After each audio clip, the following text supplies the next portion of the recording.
too late. Solutions are there. We just have to have the leadership at a political level, at an individual level, to actually commit to securing a safe, livable, sustainable future for all. Change won't be easy or cheap. Environmentalists worry even if 1.5 is reached just temporarily for now, once breached, the target would lose its power as a goal to galvanise the green revolution. Martin Stew, News at 10. There is some warning, and the authors of today's report couldn't have known, but could well have predicted that its publication would coincide with yet another deadly result of extreme weather. Huge floods in northern Italy.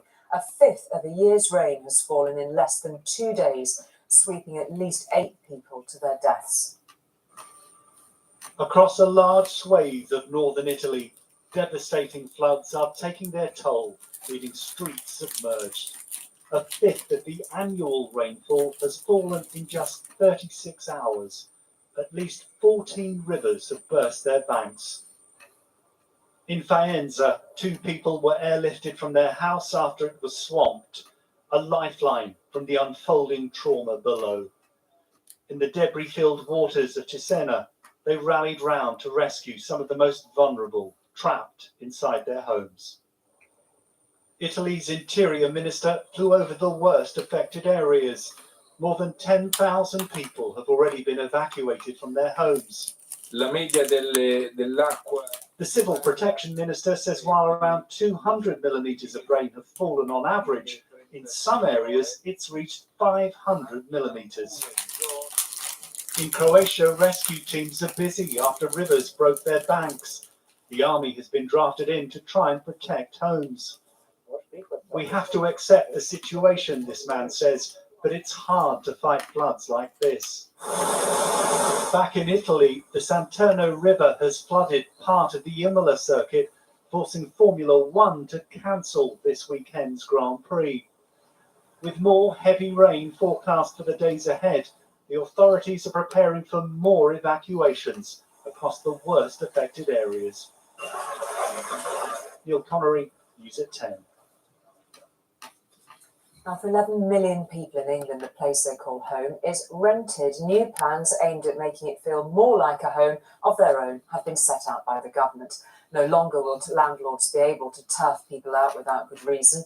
No fault evictions in the jargon. People on benefits or with children or pets won't be turned away. But some landlords say less control of their own properties will mean they sell up. Mandy and Robbie are packing their family life into boxes to get out of a home they don't want to leave. An eviction order is imminent, and right now they have nowhere else to go. Being a low-income family, we're not getting anywhere, and the stress is getting quite high. We both have anxiety and depression. ITV News has spent the last 2 years highlighting the terrible conditions that some private renters have to put up with. The Housing Secretary says he's determined to do more to protect those who face eviction, simply for complaining.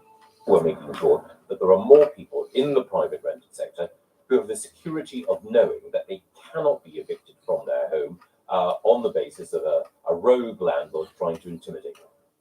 Under Mr Gove's new bill, the government would scrap no-fault evictions in England, meaning landlords will no longer be able to evict tenants without giving a specific reason. It'll make it easier, though, for tenants to be evicted for antisocial behaviour or if they don't pay the rent. Rent increases, meanwhile, will only be allowed once a year, and landlords will have to give 2 months' notice. The big problem in the background of this bill is a rental market which just doesn't work. The number of properties available for rent is getting ever smaller, while the number of people looking for somewhere to rent is getting bigger all the time. And there's not much in this legislation which addresses that damaging imbalance between supply and demand. Sajjad Ahmad is the CEO of the British Landlords Association, but not for much longer. He's selling his 17 rental properties because of government policy he says is counterproductive. With this legislation, it's just going to add to even more legislation, which means it's going to be difficult trying to get your property back.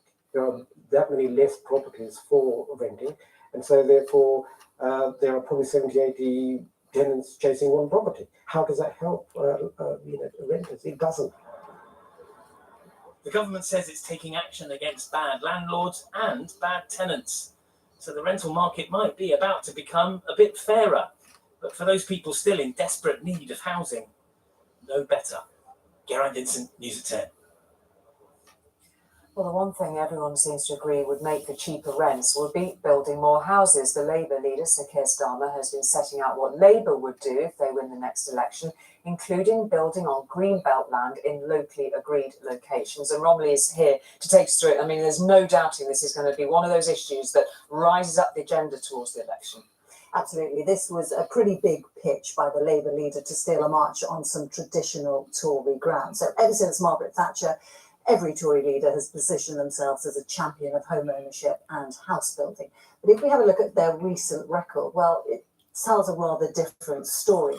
So while 233,000 homes were built in 2021-22, one planning consultancy is predicting that because the government has abandoned mandatory planning targets and tightened other protections, this could fall to just 120,000 homes a year being built in England, which is well below the 300,000 that the Tories promised in their 2019 election manifesto. So up steps Keir Starmer, spotting something of an opportunity here. In his speech, he said Labour is going to be the party of builders, not blockers. I asked him how far that meant he was prepared to go. You promised to take on planning reform. Does one of the tough choices you refer to include building on the green belt? When I say fixed planning, what I mean by that is giving more power to local areas to direct where housing will be built. And that does mean decisions about the green belt. Now, don't get me wrong, just like everybody else in this room, I want to protect the green belt. I value our countryside. But this is about choosing where development takes place. That's not going to make everyone happy. The Greenbelt has a pretty special place in the national psyche. And Michael Gove was quick to point out today that there are Labour MPs who are blocking developments in their own constituencies. But the problem for the Tories is that after 13 years in power, there's not much of an improvement in the housing market that they can point to. And Labour clearly signalling it's going to be an election battleground. Good. Okay. Thank you very much indeed for that, Romilly. Thank you. Now, this week's international summit of G7 world leaders in Japan is being held against a worrying backdrop. Even the name of the venue, Hiroshima, is a reminder of where global aggression can lead. But overshadowing this G7 meeting in the Japanese city is the regional threat of China to another of its neighbours, Taiwan. And the Japanese Navy is taking no chances. Defence spending has been doubled, nor is the United States, which has troops based in Japan, most controversially on Okinawa. Okinawa is Japan's southernmost prefecture. It is closer to Taipei than it is to Tokyo. If conflict breaks out with China over Taiwan, this would be one of the Allied forces' front lines.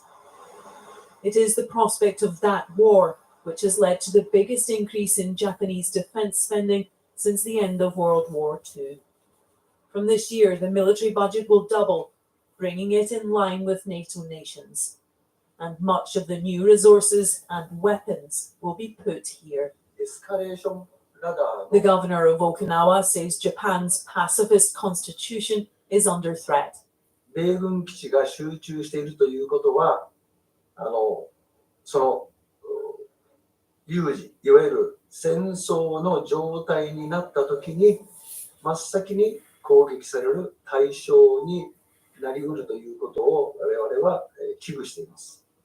From 1945 to 1972, Okinawa was under American control, and it is still home to 70% of US bases in Japan. Rising tensions in the region have given those bases a greater strategic importance. But every year on the anniversary of Okinawa's return to Japan, a peace march is held with hundreds protesting for the removal of American troops. For many who take part, it is an emotional day, reflecting on the toll past wars have taken. Kyoko joins every year. Aged 5, She was held in a US concentration camp on the island.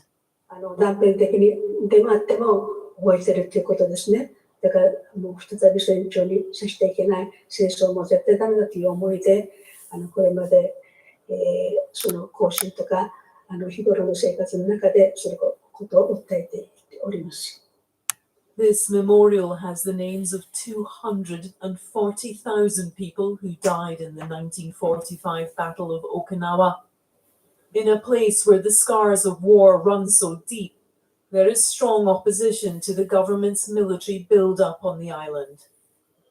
The Japanese Self-Defense Force has just opened a new base on Okinawa's southernmost island closest to Taiwan. Missile units have been placed there and deployed here on the main island, and more than 1,000 additional troops will be stationed in the prefecture. It is a significant shift in defense policy and posture, one which China has described as dangerous. At US Camp Courtney, we met Colonel Tracy. I asked him about predictions made on when China might invade Taiwan.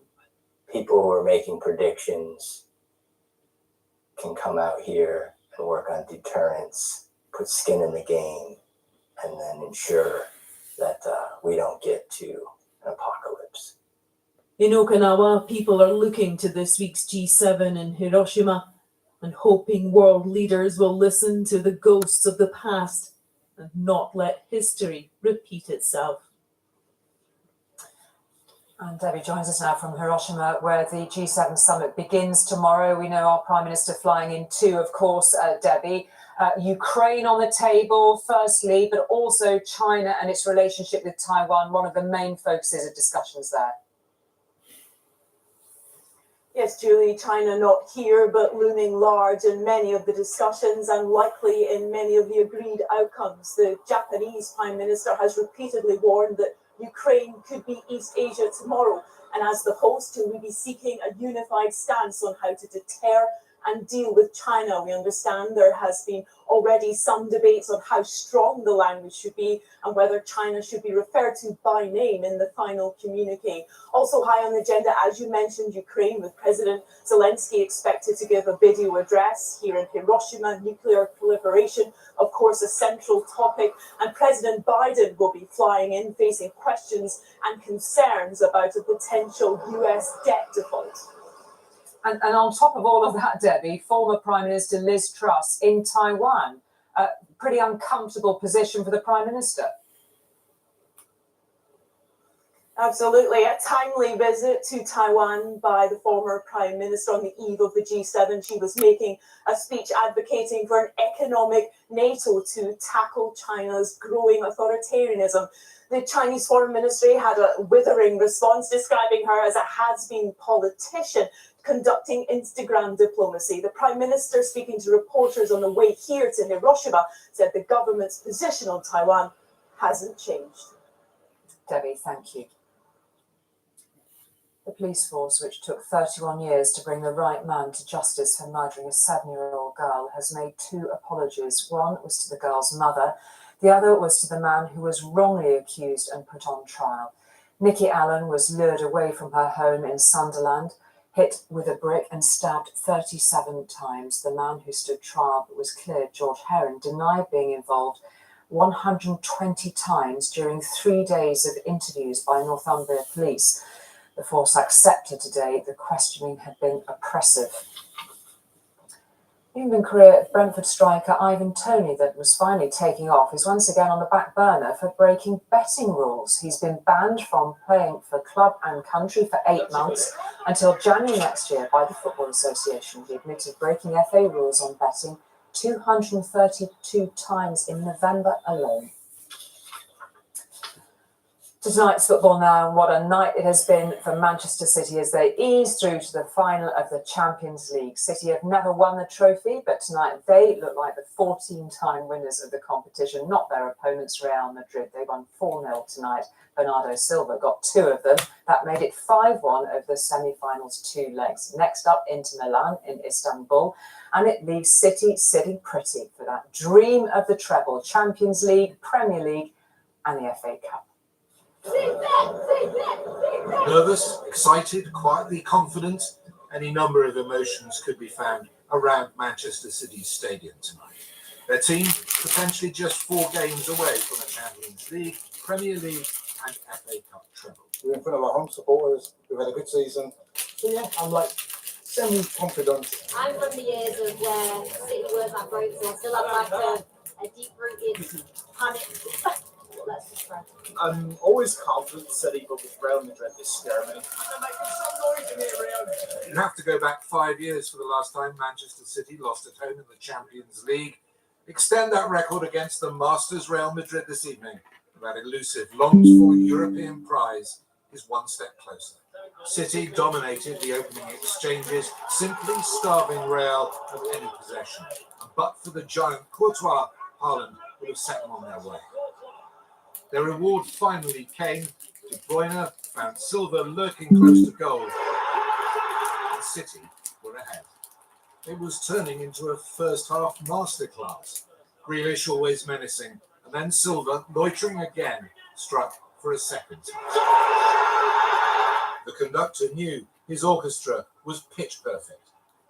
On the rare occasion Real did threaten, Alaba found Ederson on irrepressible form.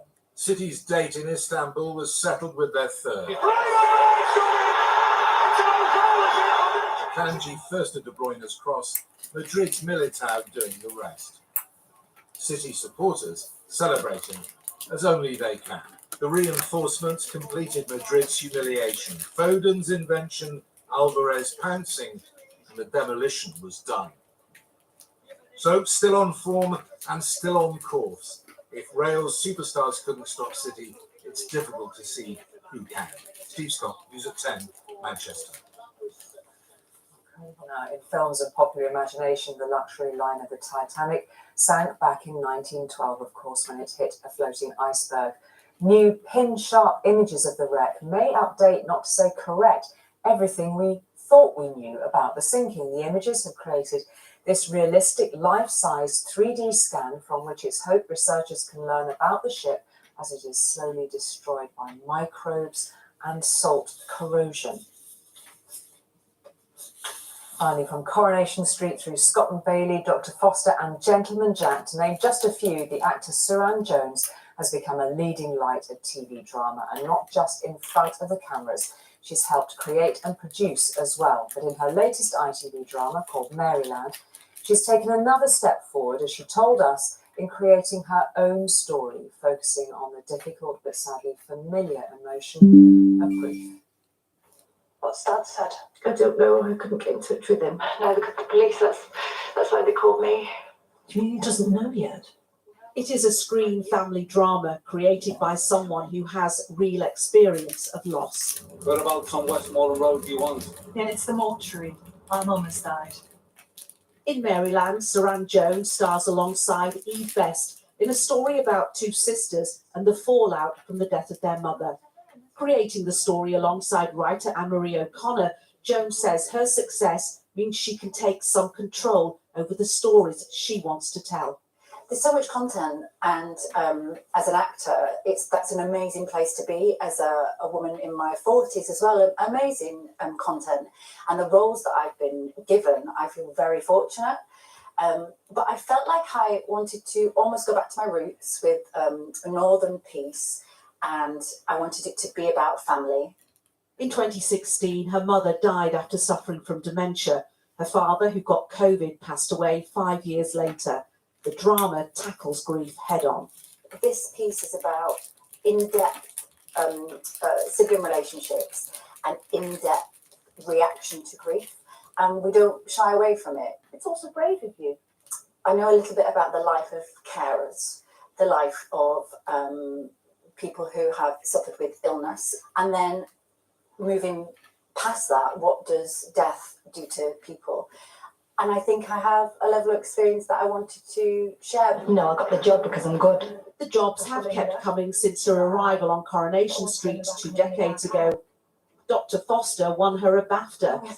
Strong female characters are her on-screen trademark, but producing behind the camera now has Suran Jones hooked. it's 3 times as much work because you have to create it and then you have to you have to crew up and then you have to make it and then you have to edit it and be in the post and then you have to sell it and be all part of every aspect of that. But what I get out of it, of showing the end product, is so worth it. The end product will be on screen next week. Nina Nana, News at 10. And that is all for tonight. We will see you tomorrow. Good night.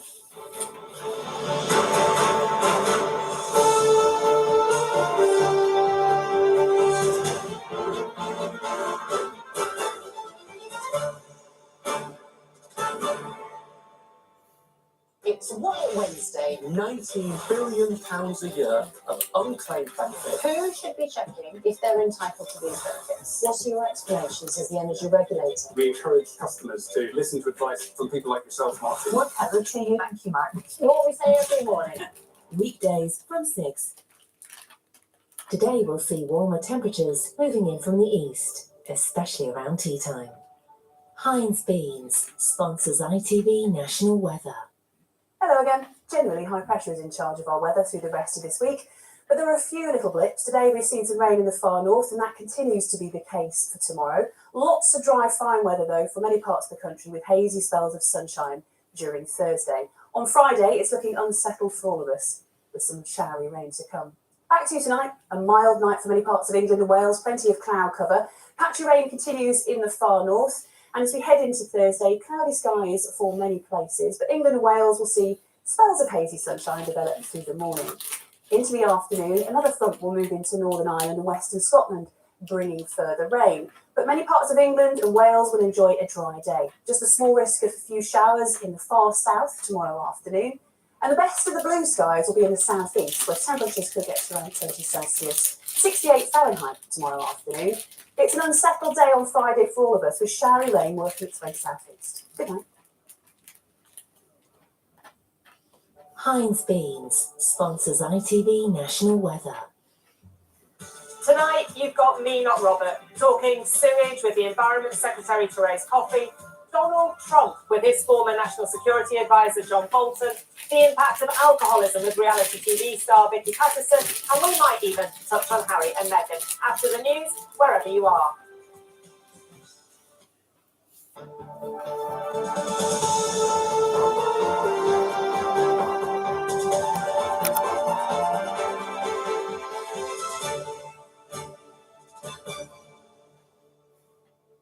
Good evening.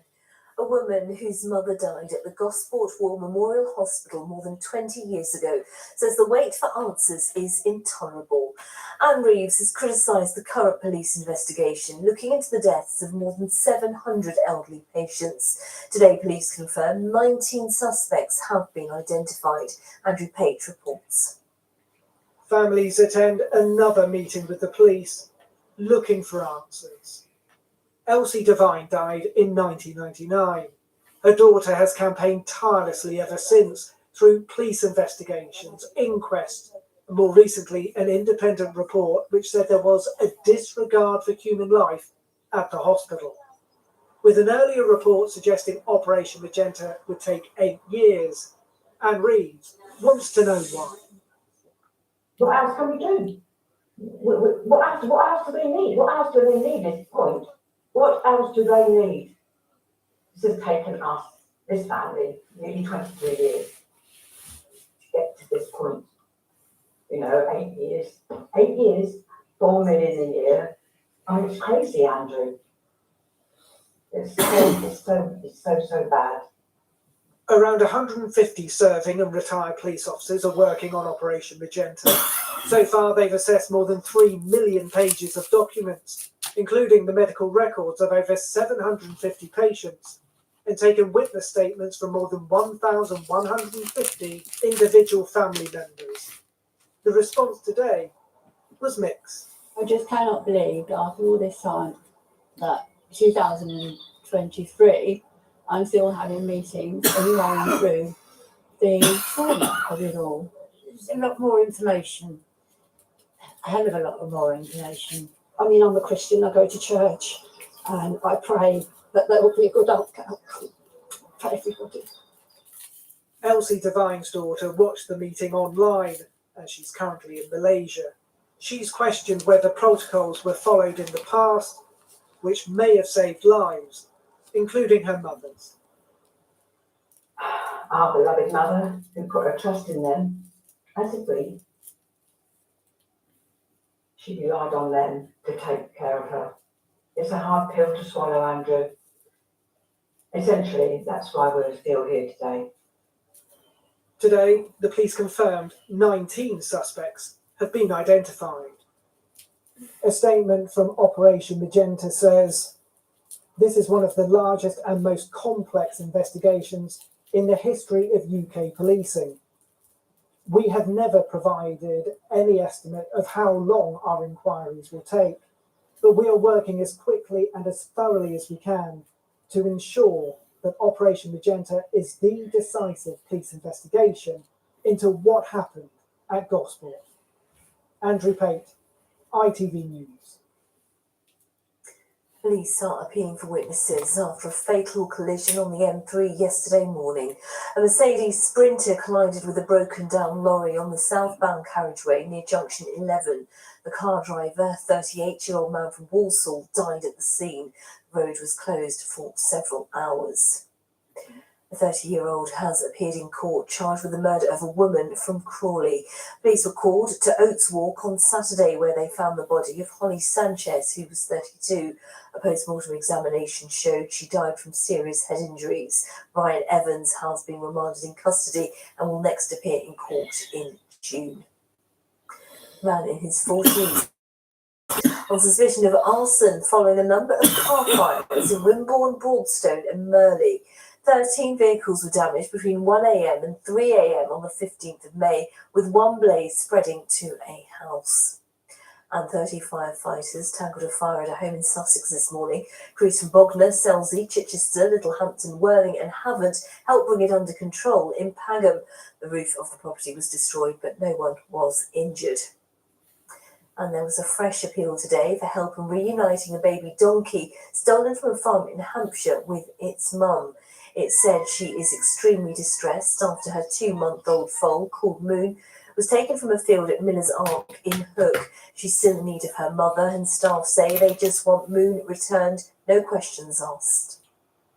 If you hear any donkey braying you're not used to, report it to the police. And if you do know who's taken little Moon, even if you put it in a field and let the police or the vets, local vets know, please just get this little foal back to its mother. And remember, any updates on that story or more on today's top stories from right across the region, please go to our website, itv.com/Meridian. More news, and Go South Coast, which runs more bus in Dorset and Blue Star buses in Hampshire, says some routes are busier now than before the pandemic.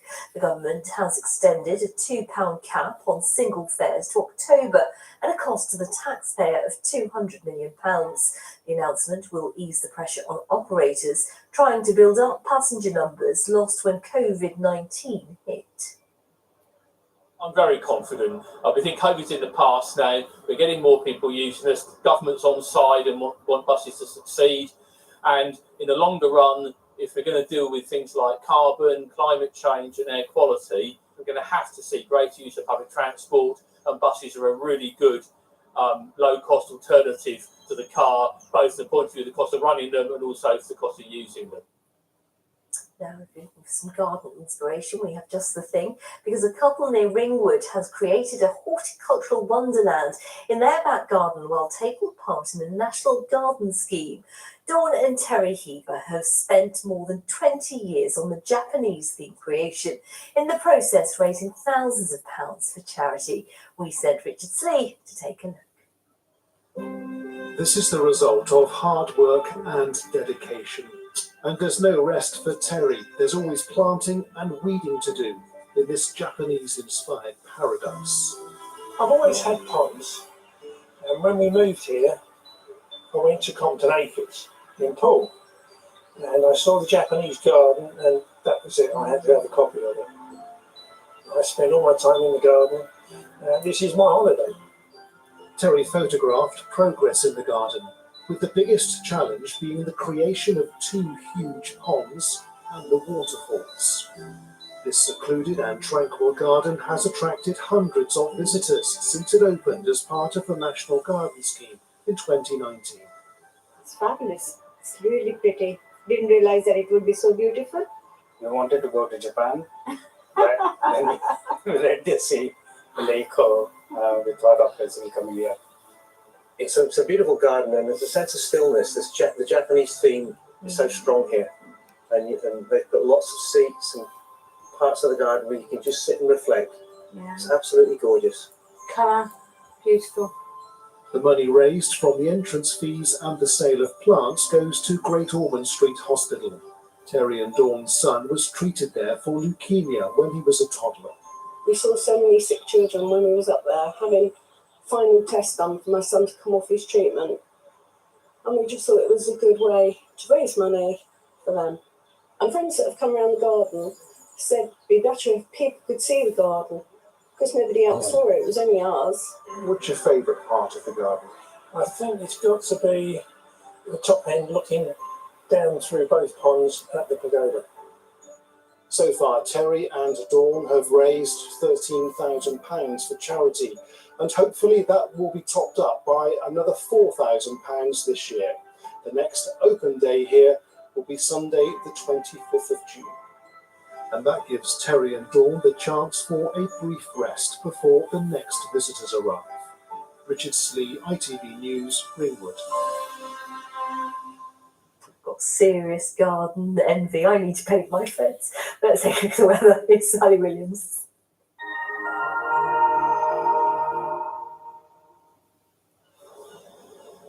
Feels like home, whatever the weather. Valent Boilers and Heat Pumps sponsors ITV Meridian Weather. Hello there, a very good evening to you. I hope you had a lovely Wednesday. Some beautiful sunny spells for this little one to enjoy, and hopefully a few more tomorrow. Though there is some cloud bubbling up and the odd shower here or there. Into Friday, slightly higher risk of getting some showers, maybe even some thunderstorms, but there's a bit of uncertainty. We'll let you know. So let's take a look at the detail for tonight. We are holding on to a bit more cloud than the last few nights, and that will have the effect of not letting those temperatures drop quite as far. It's a bit cooler under clearer spells, but many areas staying up into double figures, so not quite as fresh first thing tomorrow morning. And there might be a bit of early cloud around as well. Now that will start to break up to give some sunny spells, but we'll get more cloud moving in as the day goes on, and a shower here or there, but pretty hit and miss. Plenty of dry conditions for you to enjoy as well, and temperatures doing quite nicely, particularly in that sunshine, highs of 15 to 18 degrees. So as we head on into Friday, we have got this cold front sinking southeast across the country, fizzling out as it does, but it could make things a little bit more unsettled. Showers at times, maybe some thunder and hail, but things are looking up generally as we head on into Saturday, maybe a shower on Sunday. That's it. Sleep well. See you later. Valent sponsors ITV Meridian Weather. And that's your news in the south. Remember, we're back during Good Morning Britain from 6 o'clock tomorrow morning. Do join Amanda Piper for that. But from the late team, thanks for watching. Bye-bye for now.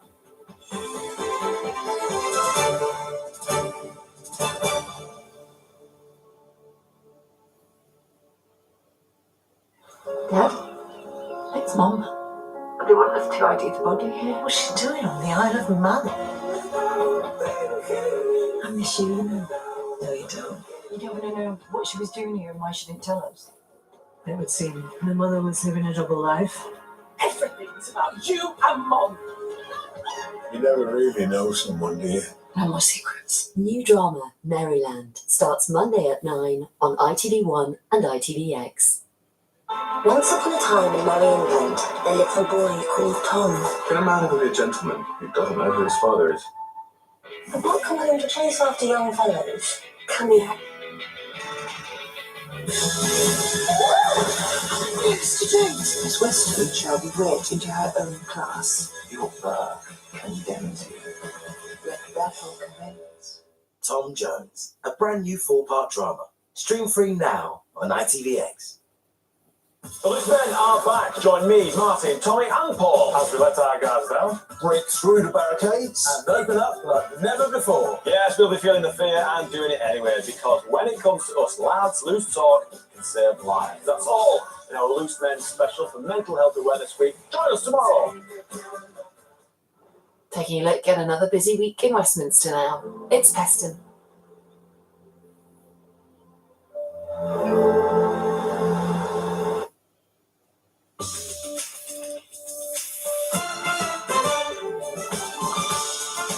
Welcome to Peston. Without Robert, but with me, Anushka Astana.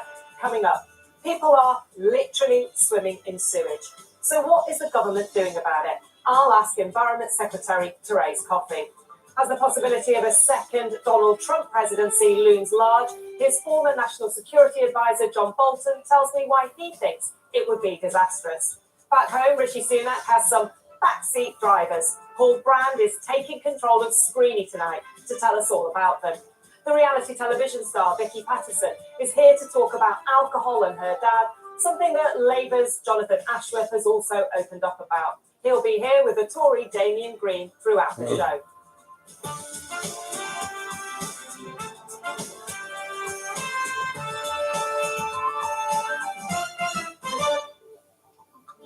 Hello. You know what they say, when the cat's away, the mice will play. And we have two cats away tonight. Robert Peston and Prime Minister Rishi Sunak, both travelling to the G7 in Japan. So you've got me tonight, promising to take Mr. Peston's seat temporarily. But can the same be said of her? Some felt the Home Secretary's speech on Monday felt more like a permanent pitch for the top job. Speaking to the National Conservatism Conference, Suella Braverman said that mass and rapid migration was unsustainable, setting down a marker ahead of net migration figures predicted to cross 700,000 next week. But how far can the Home Secretary go in bringing down the numbers when, around the cabinet table, are colleagues thinking about the economic benefits of migration? Like the Chancellor, Jeremy Hunt, the Education Secretary, Gillian Keegan, and maybe our guest, Environment Secretary Therese Coffey.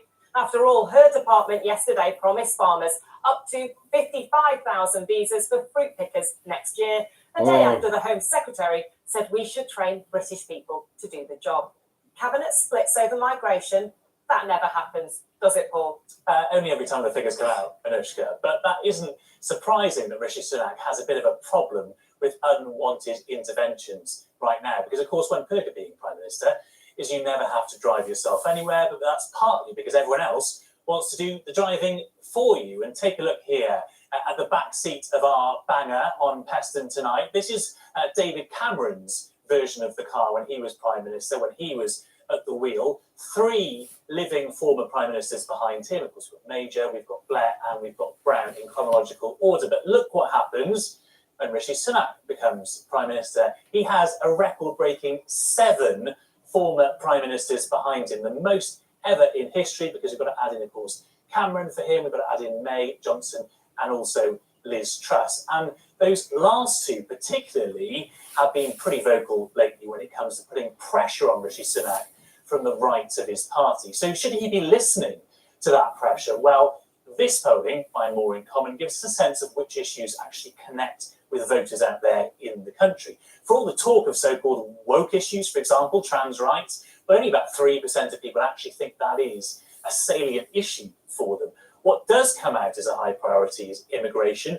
20% of people said channel crossings, small boat crossings are a really important issue for them, though that still trails behind the cost of living, support for the NHS. When it comes to immigration, though, More in Common found that, in line with some of those voices on the right of Rishi Sunak's party, a large proportion of people, 49%, said immigration should be decreased. A much smaller percentage said it should be increased. But that isn't what the government is doing, of course, despite years of promises to bring immigration down. We expect those net migration figures to soar next week, as we've been saying. And they won't even include this data given to us by the Migration Observatory at Oxford University, because this shows the soaring number of visas given to seasonal workers, very short-term visas given to seasonal workers from outside the EU. Look how rapidly it's risen, up to over 30,000 visas last year, which we know is causing some consternation, as you say, Anushka, in the cabinet. Thank you, Paul. Now, I'm joined throughout the programme, as I said, by Damien Green and by Jonathan Ashworth. And let's just start by talking about immigration. And arguably, Rishi Sunak has some backseat drivers from around his cabinet table as well. I mean, Suella Braverman, the Home Secretary, went to a conference, Damien, and I'm sure we're going to talk more about that conference, and said mass migration was unsustainable. She said we need to train more people at home. I mean, she is in charge of this policy, isn't she? Yeah, there's permanent tension around the cabinet table. I was immigration minister, and inevitably there are people who say, let's bring workers in because that's an easy way to solve the problem of where you need more skills or anything like that. And I do think that the underlying thought that we must do better at training our own workers is right. Been hearing that for 20 years, yeah, and the figures keep going up. Well, they don't keep going up. They came down a bit in the early years of the Cameron government, and then started going up again, and have gone up again markedly. I mean, this year's figures are hugely distorted by 200,000 Ukrainians who we've all welcomed here. Quite a lot of people coming out of Hong Kong, where again we have created a specific route for those people. So I think this year's figures are likely to be a one-off. I mean, even if you take those figures out, you're still talking about a large number of work visas for people around the world. And as I say, for years you've been talking about training. This is a political problem for the party, isn't it? Yeah, I mean, well, there's two problems. There is legal migration and where you want to have the balance of training up your own workforce, which is, of course, preferable. But even then, we have very low unemployment. One of the economic successes of the past 15 years has been low unemployment. So it's not like there are huge numbers of people to be trained. But the other thing is the illegal migration. The point in Paul's charts there is that people sort of don't mind people coming here to work, but they object to the thought that the asylum system is being exploited. And that's why the small boats issue is so important. You say that, but Jonathan, when we listen to viewers about this, people are worried about the overall figures because they're worried about resources. They're worried about public services and pressure on public services. And things have been pretty tough with the NHS, with the cost of living. At the same time, there's a very strong economic argument to bring in people in different areas. As a party, are you a bit scared to go there on this issue? No, not remotely scared. I think you need a fair system in place. You need a system which both reflects the needs of your economy, but a system which the people, our constituents feel is fair and reasonable. I mean, the other set of figures that we've not really spoken about, which I think is connected to this, is that we've had the unemployment figures out this week. And yes, on the traditional measure of unemployment is low, but actual overall employment is lower than it was pre-pandemic. There are less people in the labour market than before the pandemic, but we're out of kilter with other G7 nations on that, because we've got this huge increase in people called economically inactive. It's a really, really ugly term, but it includes a chunk of over 50s have taken early retirement, but it also includes 2.6 million people now out of work for reasons of sickness. Huge long-term sickness figures. Yeah, absolutely. And we'll do something about that. I'll ask you about that again later, but just, Damien, I just mentioned the conference at which Suella Braverman was talking, and she's the Home Secretary. She was speaking at this conference. Michael Gove spoke at this conference. Other people at this conference were saying really worrying things like we shouldn't be scared of talking about nationalism. And I quote one person here, because Germany mucked up twice. You must not be comfortable with cabinet ministers speaking at this conference. I mean, some people made thoughtful speeches at that conference. Some people made dreadful speeches at that conference. I think the underlying problem with this whole national conservative view is that what they're promising is a better yesterday. And that's always a seductive cul-de-sac for people of conservative inclinations. And what's even worse for this particular conference is that they're not even looking back nostalgically to some idealistic version of Britain in the 1950s. They look back to small-town America. I have, to save anyone else the trouble, read the 10 principles of national conservatism, the think tank that set this up in America. And they have, a lot of them have very little to do with life in this country. It is written for middle America. So I think the Conservative Party will absolutely not follow down that track, and absolutely should not do so. Okay, we might come back to that. But first, I want to turn to an interview I did a little earlier with the Environment Secretary, Therese Coffey. I began with questions around immigration and Suella Braverman suggesting that we should be able to train more fruit pickers a day before the Prime Minister said farmers could have up to 55,000 visas to bring in more seasonal workers next year. I asked her who was right. Well, clearly the Prime Minister's right in setting out what farmers have been raising with us, that they're concerned about crops being left in the field, that we've tried some different things in the past, like Pick for Britain. We were doing that through COVID. But clearly there's a need to have people to do that. And this is just one part of how we are tackling some of the labour challenges, but that's why we're making sure there's a lot more investment in technology so we can start to automate this in the future. I mean, you say you tried it with Pick for Britain, and it obviously hasn't worked because we still need as many visas. One of your predecessors, George Eustace, says the numbers for seasonal workers in agriculture will go up to 70,000. Is there a reason British workers don't want to do these jobs? I think there's a combination of factors. Clearly, unemployment is really very low, the employment rate very high, and it's a matter of perhaps, say, in Herefordshire, there aren't quite as many people unemployed as actually the market needs. So it varies around the country. What I do know is that the farmers are very happy that they've got access to these seasonal workers and that they've got the certainty for next year. So why is the Home Secretary saying this then? Well, I'm conscious that overall we want to see a focus on bringing down overall migration as we train and upskill people right across the country. But the key focus, quite rightly, of the Prime Minister and the Home Secretary is focusing on the illegal migration. I mean, you say that, but next week you're going to have probably record figures for net migration. I mean, I've been listening to Conservative leaders for 13 years promise to bring these numbers down. Isn't the reality that there are lots of people around that cabinet table arguing, rightly perhaps, for more people to come in, whether it's fruit pickers or international students? Don't you think you should be a bit more honest with voters about this? I think what is absolutely critical that since leaving the European Union, we've changed the rules. We now have the points-based system, and the point is we are in control. And that's why that points-based system is absolutely feel to people like you're in control when we're about to cross 700,000 for net migration. Well, I'm not going to speculate about figures. What I do know is that we've got a points-based system. We're working through, we have a difference on shortage occupation lists. There's that approach as well. And we should also recognise, I think it's been well over 100,000 people have come in from Ukraine who fled that country, and we've provided that refuge. So people should be relaxed about these figures. So I think it's a combination of factors going on. We do have a lot of international students coming. That's great news for our university as well. I mean, what our viewers say to us is not that they don't want to welcome people in, but that they're worried about resources. The housing target that your government has set assumes that net migration is going to be 170,000. I can promise you it's going to be a lot higher than that next week. But you won't increase your housing targets. Well, I think what concerns most people, which is why one of the PM's top 5 priorities is about stopping small boats, is the illegal immigration that's happening.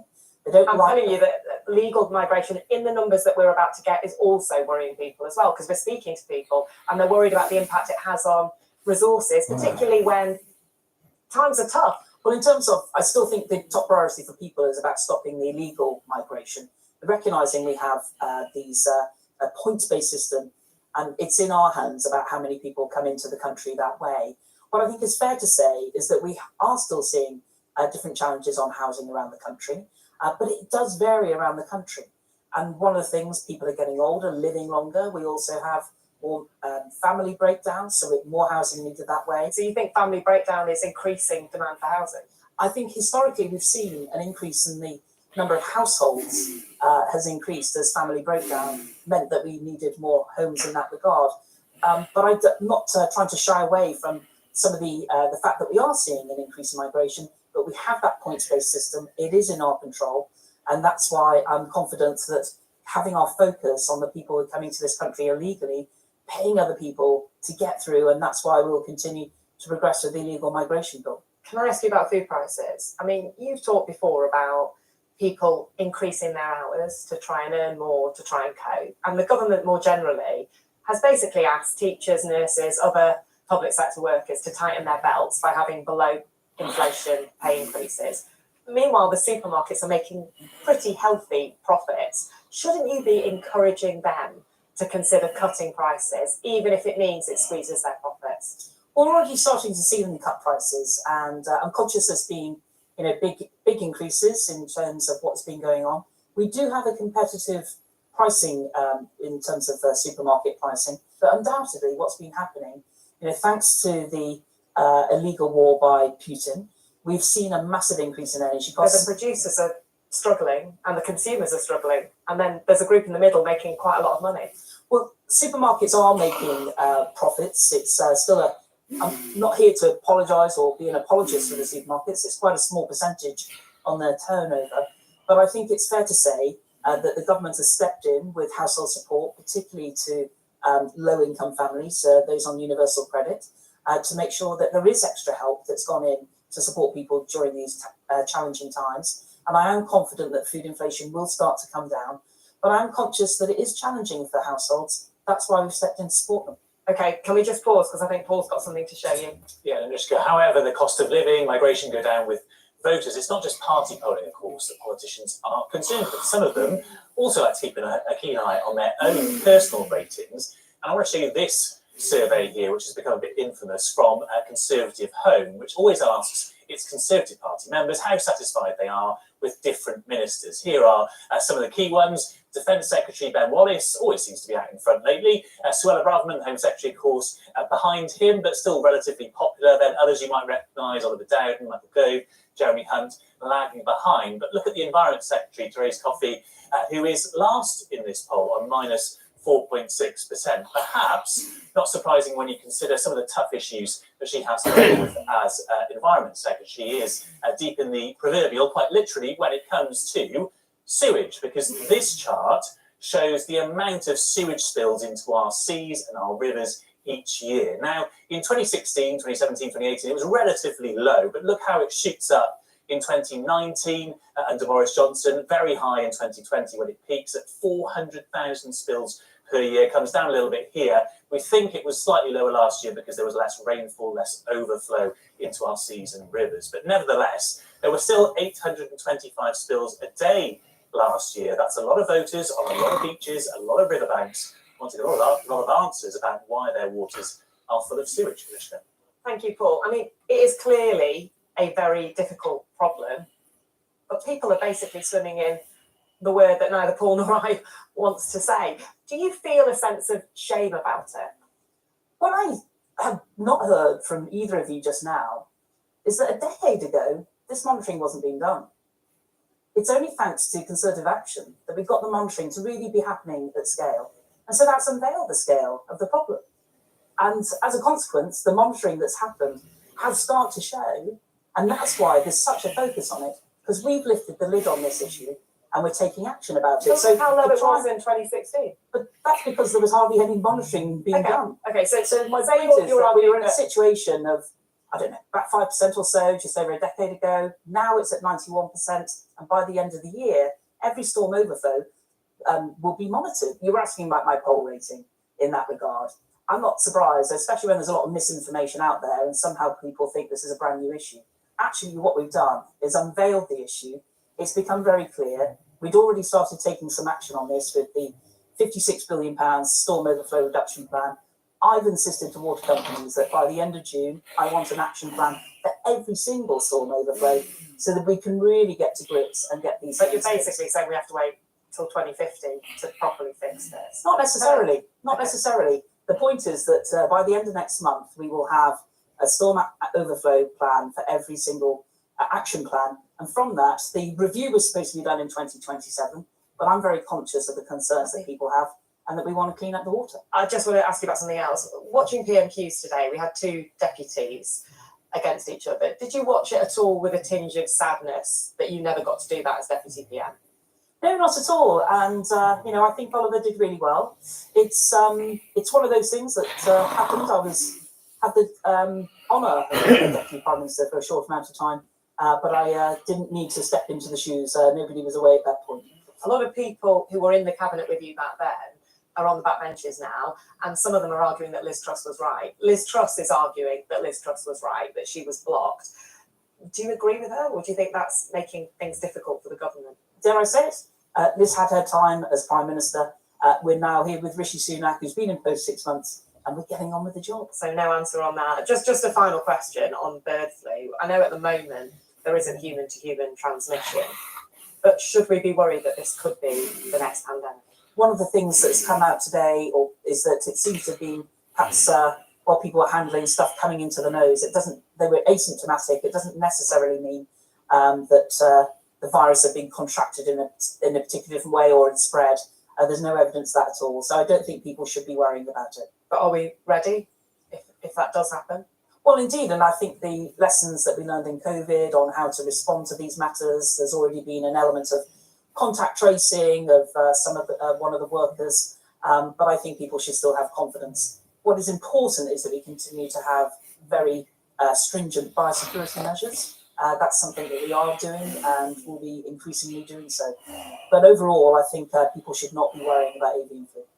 Therese Coffey, thank you very much. Thank you. Let's pick up on some of that with Jonathan and Damien. Can I ask you both about sewage? Because this is a really big issue for people right now. Damien, at one point, it felt like Therese Coffey was basically arguing that the Conservatives should be thanked for lifting the lid on this, that your monitoring is the only reason we know about it. What do you think voters would make of that? Well, I mean, it's a difficult message, but it's true. I mean, that's well, you think that the party should be thanked? Well, it used to happen, and we didn't know it happened. Now we know it happened, and it's terrible, and we all know it's terrible. And as Therese has explained, I won't just repeat what she said, but so you're saying it's not got worse under your watch? Well, we don't know is the honest answer, because it never used to be measured. As she said, in 2010, when we first came in, 7% of outflows were measured. It's now 90%. Jonathan, was this a failure of a previous Labour government that you were part of? Well, look, I'm not an expert on how sewage is measured and the sewage measurement statistics and how they're collected. But what I would say is that it strikes me as another example of how nothing seems to work anymore in this country. Everything is broken. Our rivers and beaches are full of sewage. So you can't get a GP appointment. You can't get a hospital appointment. The trains don't work. And after 13 years, nothing that's the party works in this political country. broadcast. But on sewage, what specifically would you do? Let me give you one thing that Nick Ferrari, the commentator, suggested the other day. He said that water bosses who are earning over £1 million each should be threatened with going to jail if they continue to. Well, you've got to. I mean, that's a very provocative, eye-catching suggestion from Nick Ferrari. But obviously, your party you've got to get tough with these companies. And so far, the government, as far as I can tell, have refused to get tough with these companies. The government has just introduced unlimited fines to water companies. But not automatic fines and not jail. How much can they fine? Well, I mean, we've only just introduced the rule. And we're waiting until 2050 for this to be properly cleaned up. That will be when everything has been done. I mean, you can't expect everything to be done sort of today. There is now a plan. There's a lot of money behind it. It's more investment than ever before. How big of a problem was this for you in the elections? Was it in the local elections? Not particularly where I am, but I don't have a coastline. But yeah, no, it's a problem. I'm not absolutely not denying that it is a big issue. But it always has been interesting. I mean, I remember as a child in South Wales.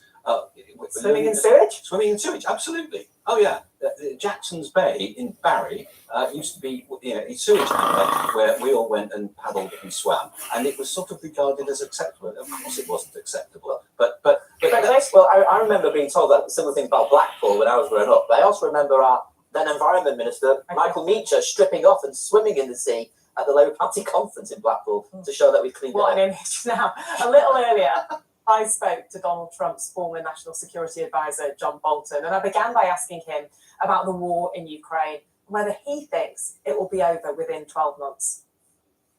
Well, I think it's productive that European countries that have not been very forthcoming in actual delivery of military assistance now appear to be stepping up, Germany in particular. But, the whole NATO coalition still suffers from a lack of effective strategy. We're waiting for the so-called spring offensive by Ukraine. We hope it will result in breakthroughs and diminish the Russian position, but there's no guarantee, which very much plays into Putin's hands, because as he counts on European resolve weakening, American resolve weakening, he's hoping to win diplomatically what he can't win militarily. So it could go on for a lot longer than 12 months. Well, I'm afraid the default position is it goes on until somebody in Europe, most likely in Europe, says, can we just turn the page on this? And the Ukrainians have got to compromise.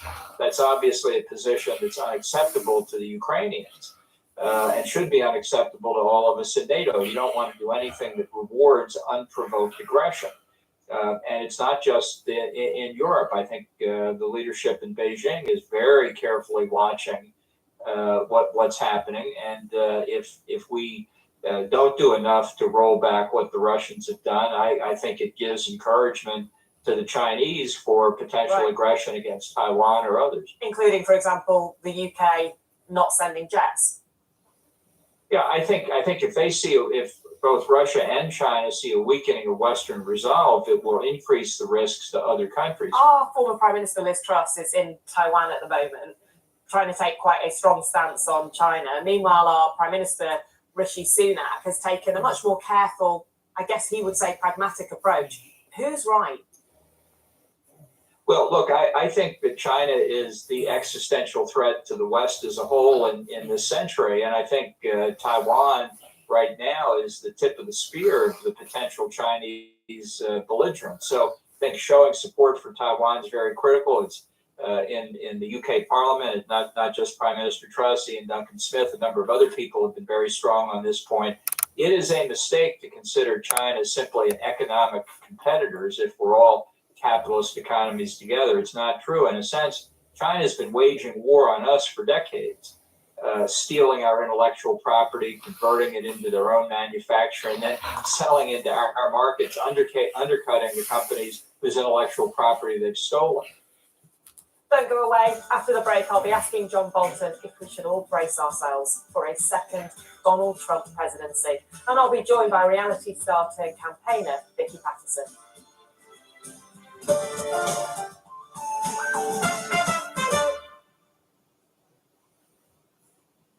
I am what I am. I don't want praise. I don't want pity. I'm so if I let me sparkle and it's back on. Why not? See things from a different angle. Your life is a sham till you come down.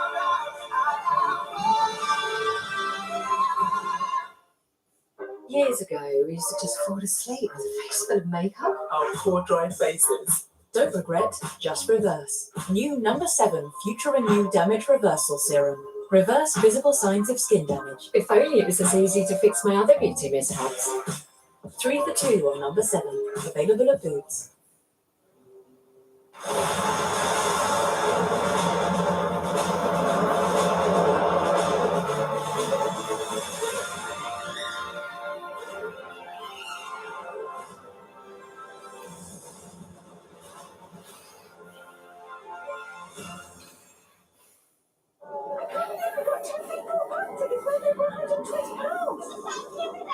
All we did was collect Sun Savers codes and pick good things!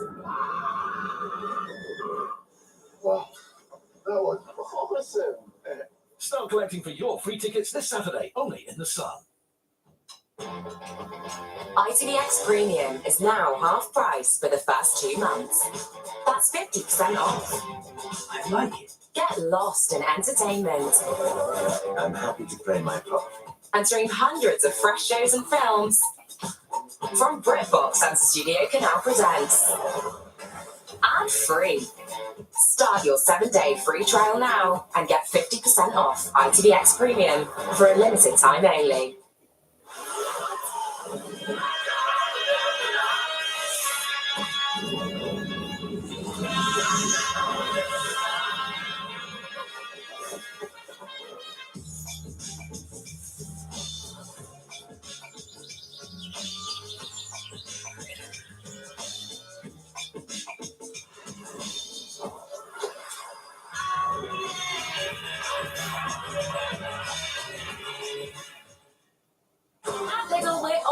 Little on price, but we know it's nice to get a cherry on top. The chutney for the cheddar, the Caesar for the salad. That's why with the Lidl Plus app you can save an extra 10% off your next shop on top of Lidl's already low prices. Lidl Plus, the cherry on top of your weekly shop. They call me fantastic, tell me fantastic. Touch me in the foot to see a different show. Feel where home can't you tell? You can take my clothes and put me under a spell of fantastic. Tell me fantastic. What you say? Feel fantastic. The show. Welcome to Italy, where in these simple things we find the true beauty. It's so bellissima, crafted the Italian way for life's simple pleasures. Birra Moretti, l'italiana autentica. Everyone wants to know what's going on. You're a monster. The monarchy came first. I will break the rule by not divulging what goes on this one occasion. The Real Crown. Inside the House of Windsor. Stream free on ITVX.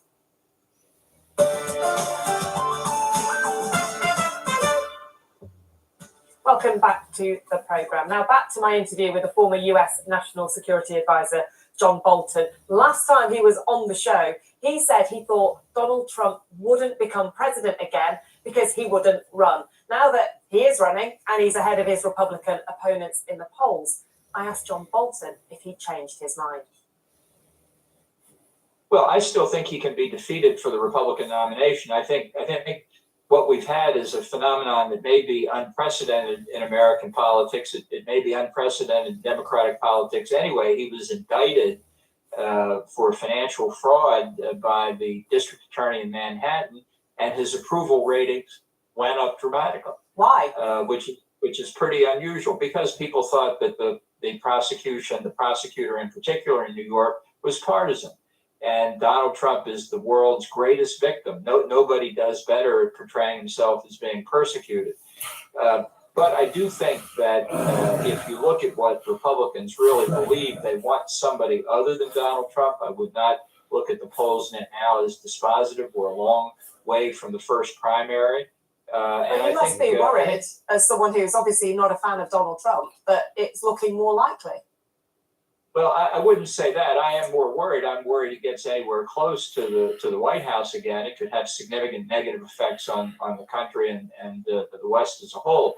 But I'm simply saying that in American politics, in this very strange cycle we're in, there's a lot more to come, and a lot more opposition to Donald Trump out in places like Iowa, where Ron DeSantis had a very good weekend. So there's still a lot of activity ahead. Would you run? Well, I'm still considering it. If we don't get enough people who are willing to take Donald Trump head on, I'm prepared to do it. People need to understand he's not fit to be president, and I'm happy to explain why. He's been really, really rude about you. Can I just read one thing that he said about you to you? Because I'm just interested in your response to it. He said, I found John Bolton heard it before. to be one of the dumbest people in government, a total and unhinged warmonger. I won big negotiations with this moron by my side. I mean, it's pretty rude language. How do you respond to it? Well, I think it doesn't warrant a response. It's extremely childish, and if you want to know the mentality of Donald Trump as president, you've just seen it. So if that's what people want, I think we're in real trouble. And just very finally, you said you think it could be bad for America, bad for the world. What would his presidency mean? Well, I think it's entirely possible that he would withdraw from NATO in his second term, that he thinks that everything in the world is simply up for negotiation. He said recently in a CNN town hall that he didn't want Ukraine to win. He didn't believe in winners and losers, that he could resolve the conflict between Russia and Ukraine in 24 hours, which may make him the only person in the world who believes that that's possible to do. That's the kind of attitude that we saw in the first term. Fortunately, there was no great world crisis that required his attention, but there's no guarantee it won't happen in the second term. That's why he's not simply unfit. It would be dangerous for the country to have him back in the White House. John Bolton, thank you so much. Thank you. Let's bring in Jonathan and Damien on some of that. I mean, Jonathan, just quickly on Donald Trump. Do you think he's coming back? I think he'll win the nomination, but I think Biden will beat him, actually. So, but I think what's worrying is what he's done to the Republican Party. And actually, just to swing back to that conference, you can see this Trumpite takeover of parts of the Tory party going on as well. And I'm astonished that Rishi Sunak and the senior Conservative leadership have not condemned that conference, actually. Would you condemn it? Well, the conference, I don't condemn people having a conference. I disagree, as I said before. Do you think your cabinet ministers from your party should have gone? They do not represent, that conference does not represent anything like the heart of the So modern why was the Home Conservative Secretary Party. at it? Well, you can ask her that. I don't speak Well, for haven't we got the, secretary? for the Home Secretary. Michael Gove was interviewed at the conference. If you saw what Michael said everything that was perfectly sensible at the conference. But it is absolutely not the case. The Conservative Party is not like the Republican Party, partly because Is there a risk that partly no, but it's really important that we have a parliamentary system. So it's not one person at the top and a lot of other people. We are a collective, and actually that's a strength of the parliamentary system. Can I ask you both about Brexit quickly? Nigel Farage says it's failed.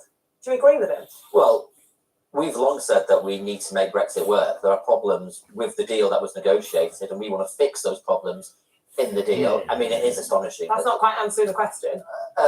Well, I mean, I think it's astonishing what Nigel Farage has said, given he was such an advocate for Brexit. But you think this type of Brexit has failed? What would you change? Well, I mean, there are things like a veterinary agreement that we need, and that impacts actually on food prices as well. It's not the only fix to the food price issue, but it's part of the way in which we can fix food prices, because it's about agri products. So, I mean, there are things that you have to do to improve the deal, most certainly. And what do you think to Nigel Farage's comments? Well, he's just attention seeking, isn't he? And we're coming up to a renegotiation of the Trade and Cooperation Agreement, the actual deal in 2025. So actually, some of the things that need fixing can be fixed then. What needs without fixing? pricing. Well, I mean, clearly, the big one is Northern Ireland, which Rishi Sunak has made very, very considerable strides forward in fixing. That's one of the best things he's done in the past couple of months. Can I ask you about your former leader, Liz Truss? We were hearing about backseat drivers earlier. She's in Taiwan today. She's basically calling for everyone to be a bit stronger on China. How unhelpful or helpful are her interventions? Well, it depends on the interventions. As it happens, I quite agree with her. What do you think that Rishi Sunak needs to be tougher on China? China. I was one of the people who helped persuade the government to toughen its position on Huawei, for example, and having Chinese companies in our essential national infrastructure. So on Rishi Sunak, would you like to see tougher language? Well, I prefer actions to language. I don't think language is the important thing here. But by and large, I think if Liz wants to say that her economic policy was right, that argument falls on stony ground, given what happened. And Jonathan, one critique of Labour at the moment is that you can attack the government quite a lot. I mean, you made your point earlier. Nothing Absolutely.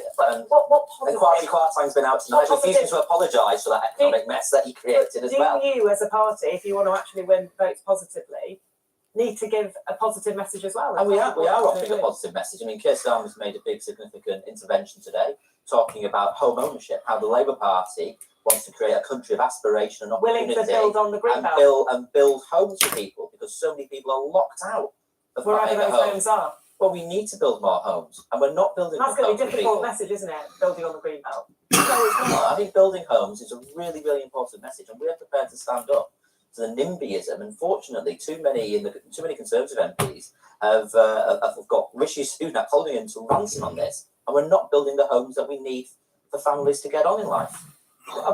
I'll come back to you. Let's go very, very Well, quickly.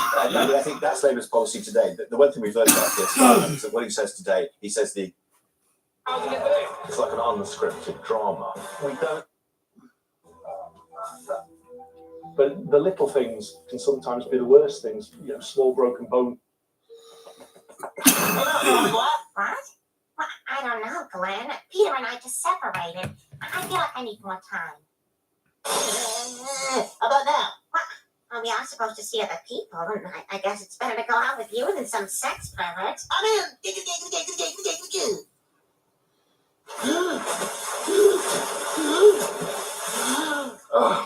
God blast him! You hold it for 5 seconds.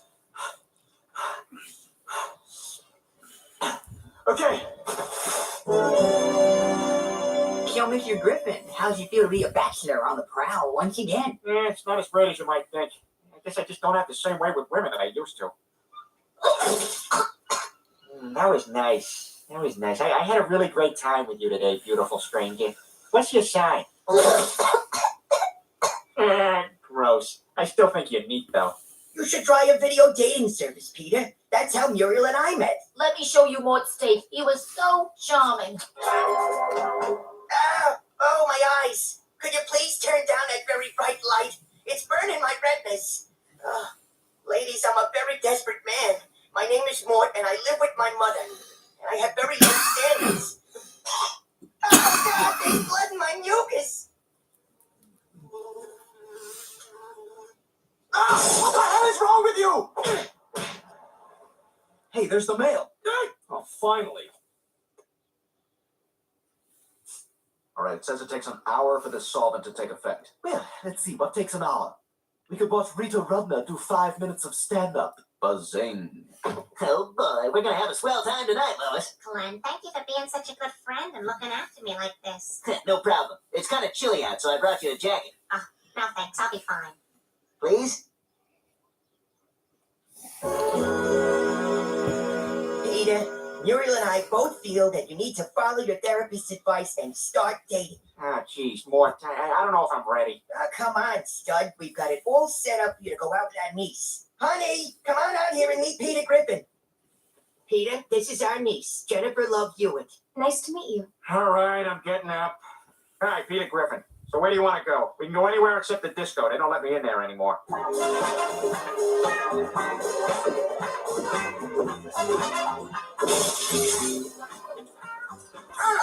Oh, crafty Mexicans and your glass candy. Hey, what's going on? There's a little girl down in that well. Oh my God. Unfortunately, nobody's arms are long enough to reach her, except that one guy. But he's helping that woman tickle a midget in a tree. Tee! Oh, stop it! Tee! Oh God, you want to rescue her, don't you? Ugh, times like this, I wish they'd use me for stem cell research. Help me! It rubs the lotion on its skin, or else it gets the hose again. Ha! All right, I'm going to lower you in. I just noticed, how often do you see a 17th century well in this day and age? Hurry up, the glue's wearing off. All right, all right. We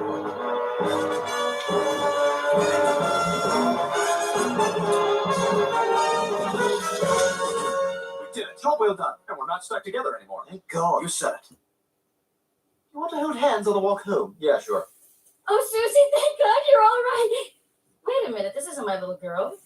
Hey, that was my wife! Tee!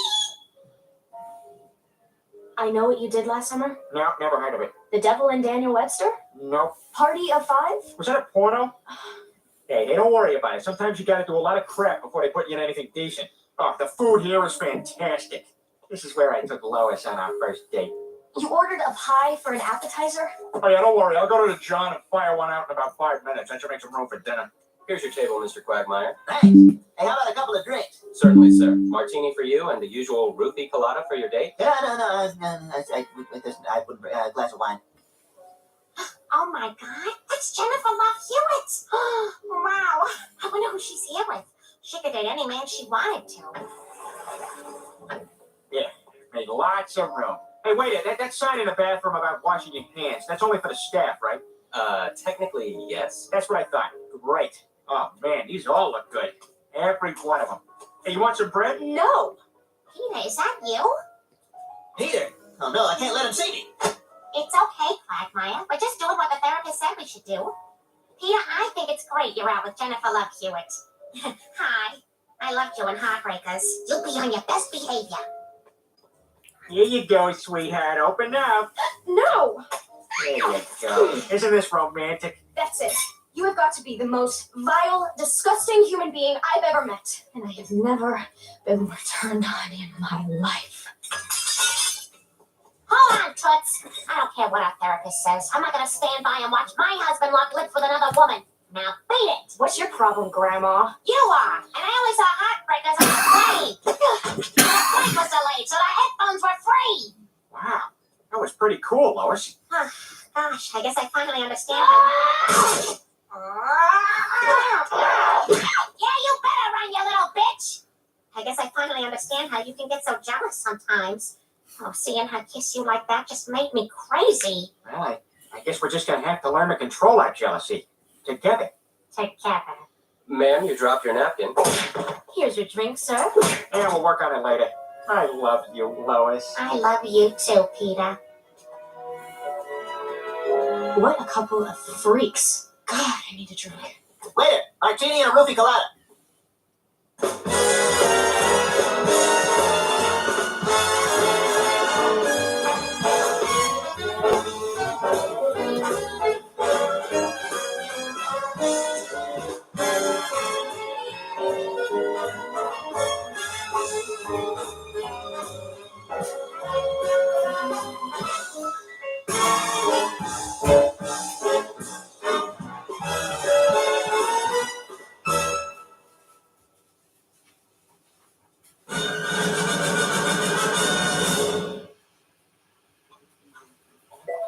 ID Mobile sponsors Family Guy on ITV2.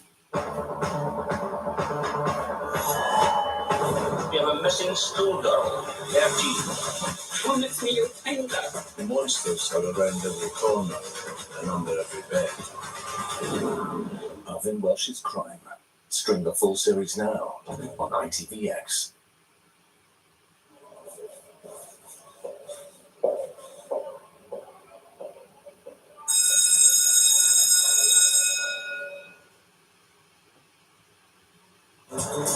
Hey, go fresh is fresh with Lynx Africa.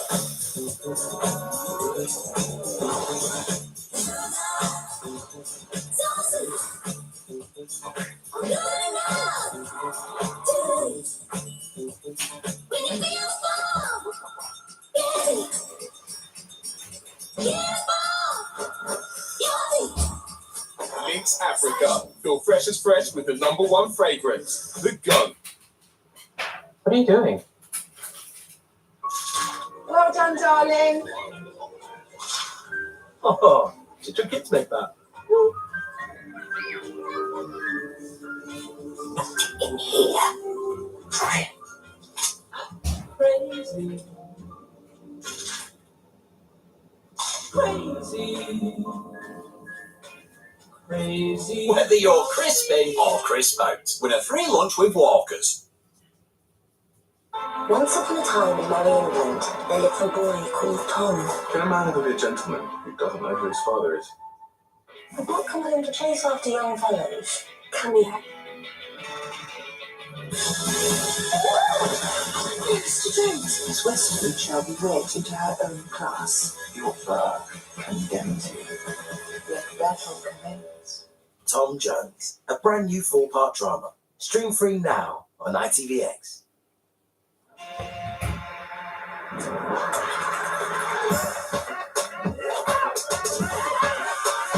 Now on ITV2, expect adult humour because it's over to Stan and his clan for an abundance of animated anarchy in American Dad. Hey, Mom, what's up? People at work laugh at my jokes when we're in the office, but never in online meetings. Oh, no. Yeah, my boss says my jokes aren't remotely funny. ID Mobile sponsors American Dad on ITV2. Cherry picker, front loader, bulldozer, excavator, and then of course, cement mixer. That's my favorite. Mine too. Steve, your new friend Barry is a delight. Where have you been hiding him? Here all the time. Oh, you're thinking of that other one. What's his name? Batman Joe. Did I miss one of Barry's stories? Yes. Could we rewind the tape a bit for old Francine? It's a little rude to ask someone to repeat themselves just because you left the room. I left the room to get cashew milk ice cream because someone can't handle dairy. It's me, Barry. I can't handle natural milks. I'm the asshole she's talking about. On an unrelated point, Francine, I wanted to mention the bathroom faucet was dripping earlier. Is there a reason you never ever turn the handle all the way off? I sincerely want to help you figure this out. You've had a strand of Carolina-style pulled pork stuck in your teeth since Wednesday. Maybe figured that out? Uh-oh. What, Barry? What's wrong? The way you guys are sniping at each other. It's not good. This? Oh, this is normal. It's married people stuff, isn't it? No, it's not. Yep, forget it. It's not my place. Barry, it's absolutely your place. You got a real problem. And it will destroy your marriage if you don't do something about it. What do you know about marriage? Tell us what to do, Barry! Good morning, USA. I got a feeling that it's gonna be a wonderful day. The sun in the sky has a smile on his face, and he's shining a salute to the American race. Oh boy, it's well to say, good morning, USA.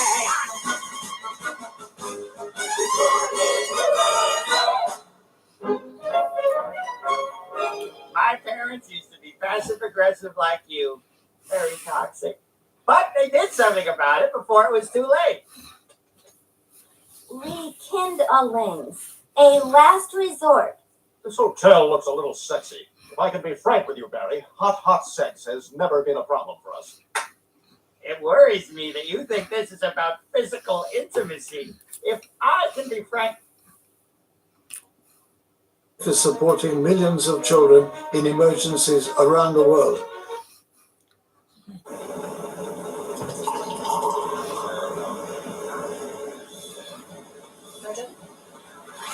Just call me Vera. Cheers.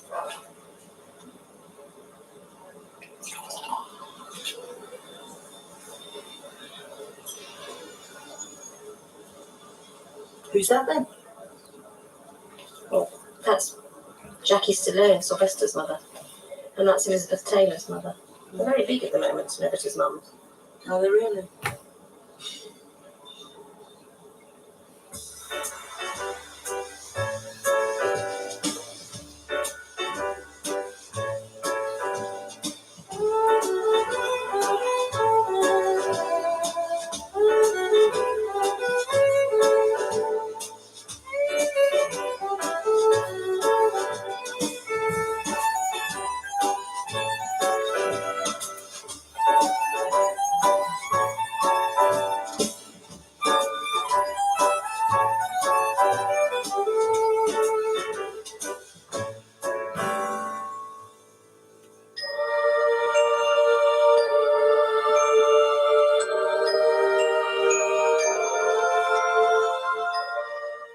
Stephen Knight's adaptation of Charles Dickens' 13th novel shrouds the tale of great expectations in new shadows.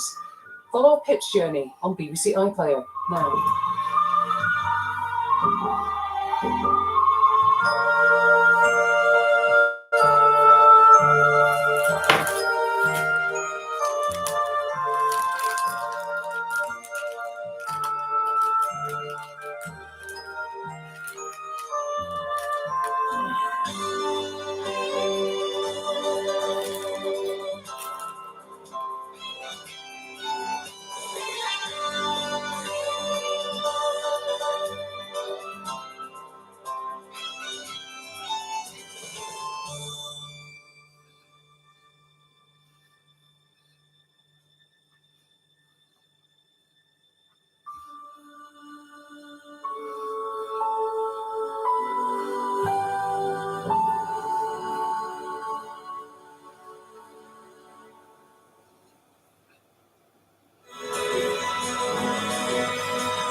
Afterglow. Starts Saturday at 9 on BBC 4 and iPlayer.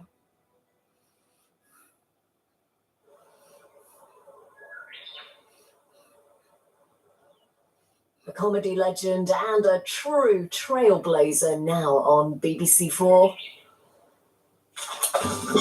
In 2009, Victoria Wood sat down to reflect on her multi-award-winning series, As Seen on TV. She decided to make a compilation of her favourite sketches to mark 25 years since its launch. So I leapt in the taxi, leapt out, got dressed, leapt in again. But she got busy with other projects and slipped the list into a drawer, only for it to be unearthed earlier this year. It's kind of sad, isn't it, that we'll never get to ask her what each one meant to her. It's an absolute privilege to see what she was most proud of. In this episode, we'll explore how Victoria blazed a trail when the series launched in 1985. Yes, we do.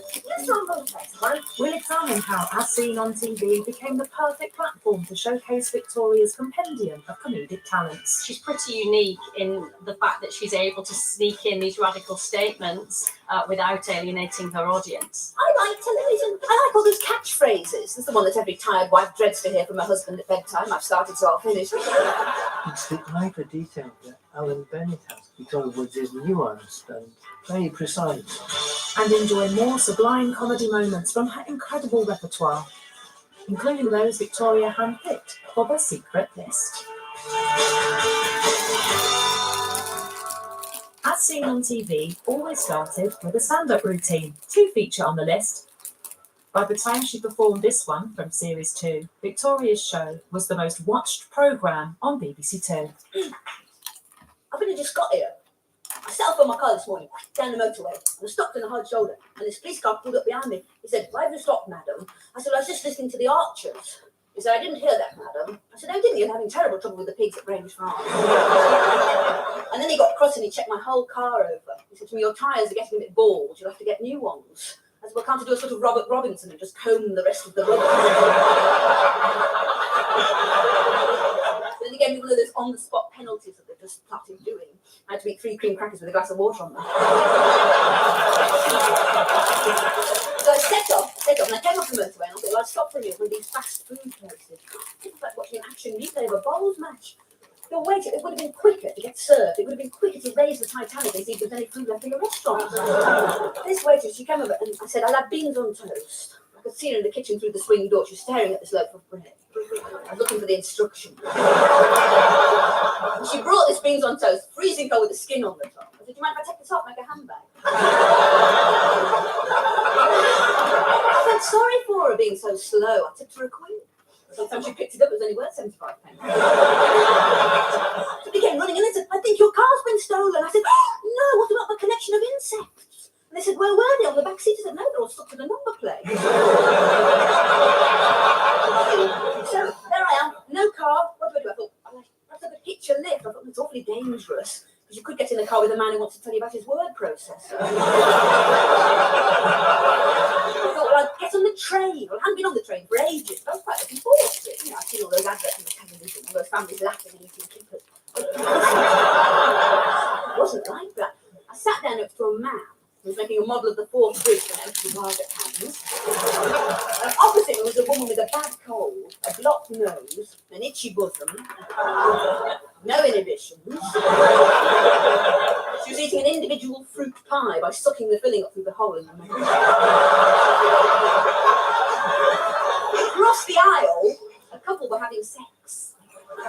Nobody said anything. When they finished, they both took a cigarette and said, "Excuse me, this is a non-smoking compartment." But the train was getting later and later and later because there was a big queue on at the buffet and the driver was giving a hand with the cheese toasted. I thought, "Well, get us up, Manchester, and fly. I'll get the shuttle." So I got on the plane. It's quite an old plane. I sat next to the rear gunner. I was just sitting there, and the air hostess said, "Welcome aboard. As our flying time is only half an hour, our in-flight movie will be a silent film of me on the beach at Cromer." Sorry, but that was the last straw. I flipped my lid. Apparently, I ran up and down the aisle, trying to overdose on non-dairy creamer. I woke up in a mental hospital.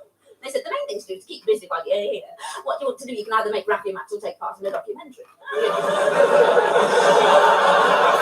I escaped from there by knocking sheets together to make a moped. And there I am. I got here 2 minutes ago. What? Oh no, I'm getting the coach back. There's a book to seats, 30 quid.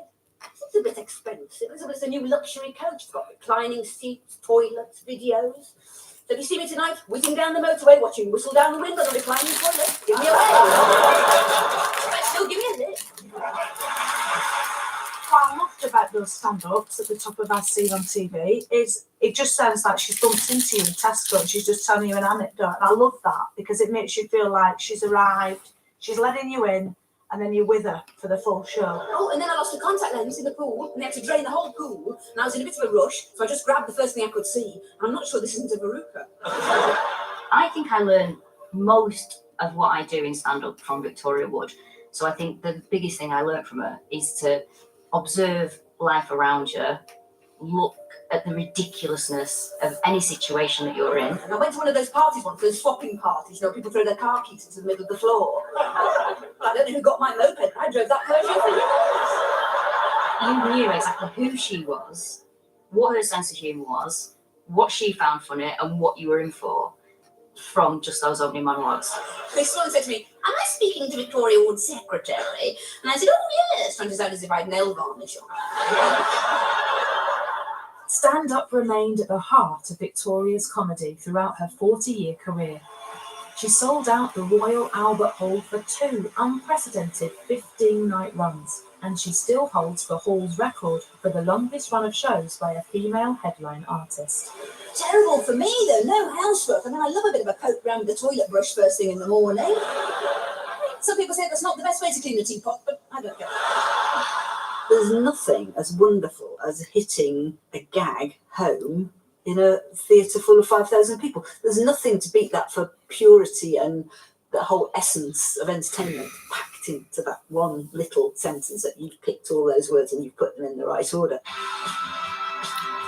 In the mid-1980s, As Seen on TV was getting audiences of over 8.5 million. But while we had a female Prime Minister, it was still unusual to see a woman stand up on TV, and certainly not one that looked like Victoria. Normally, I just stumbled up an embankment after a derailment. Suddenly there was this very bold, brilliantly witty, funny woman with these kind of quite masculine suits, but always in sort of amazing colours. I think that was really important, actually, to see a woman own the stage, but not be a pretty little thing. Because when you only see a pretty little thing, you think the only space for women is if you're a pretty little thing. From the very beginning, Victoria used comedy to shine a light on the way a woman's appearance is scrutinised, a pressure she herself was very aware of. Chocolates? Oh, shut up, Penny. I've just had a flaming row with Anthony. We spent our 20s endlessly on diets. The women that were allowed on television at that time were boys with bosoms. Yes, have a twirl, darling. Oh, absolutely beautiful. You had to be a proper willowy blonde.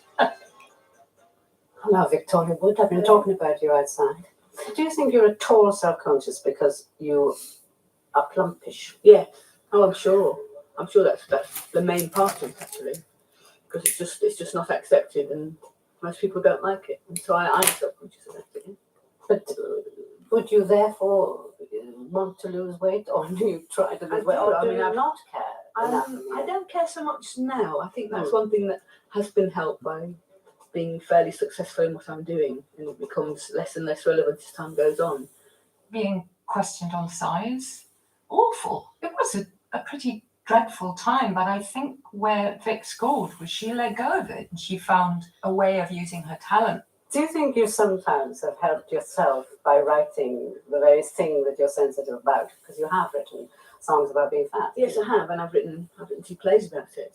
Although, I mean, I suppose I felt a lot of things ought to be said, but I didn't want to go around whining on my own behalf. So I create a fat character and I put all the things that I think into her mouth, and then it sort of becomes removed from me. One day I was Bessie Bunter.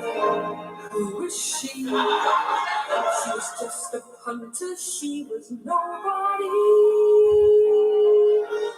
The entire Bessie sketch is brilliant. Oh, let's make a sad musical. What could be the saddest thing in the world? Oh, an overweight schoolgirl. Like, isn't that a tragedy? Wave goodbye to Bessie. Say hello to me. I think only now are we coming round to the idea that not everybody's a size 8. And having those conversations that she was actually having way back then. She was going, well, I'm a woman, this is me.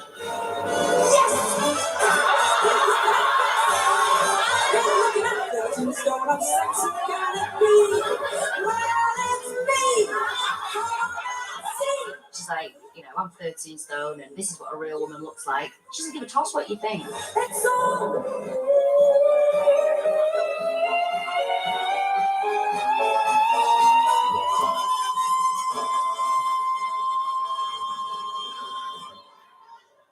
So we're going to have to change this floor. Watching that even now as a woman, all those pressures are still there. And it just shows it up for how ridiculous it is and was. So, from a letter in 1984, I've done my Jane Fonda. I'm no smaller, but slightly more solid underlined, I think. I feel like a jelly setting in slow motion. She signs off with must go, love to both, that's me and my husband, and clench those buttocks. And then it's Vic and about 6 kisses. The following year, in 1985, Victoria drew on her own experiences with weight and body image when writing this sketch, which appears on her list. My God.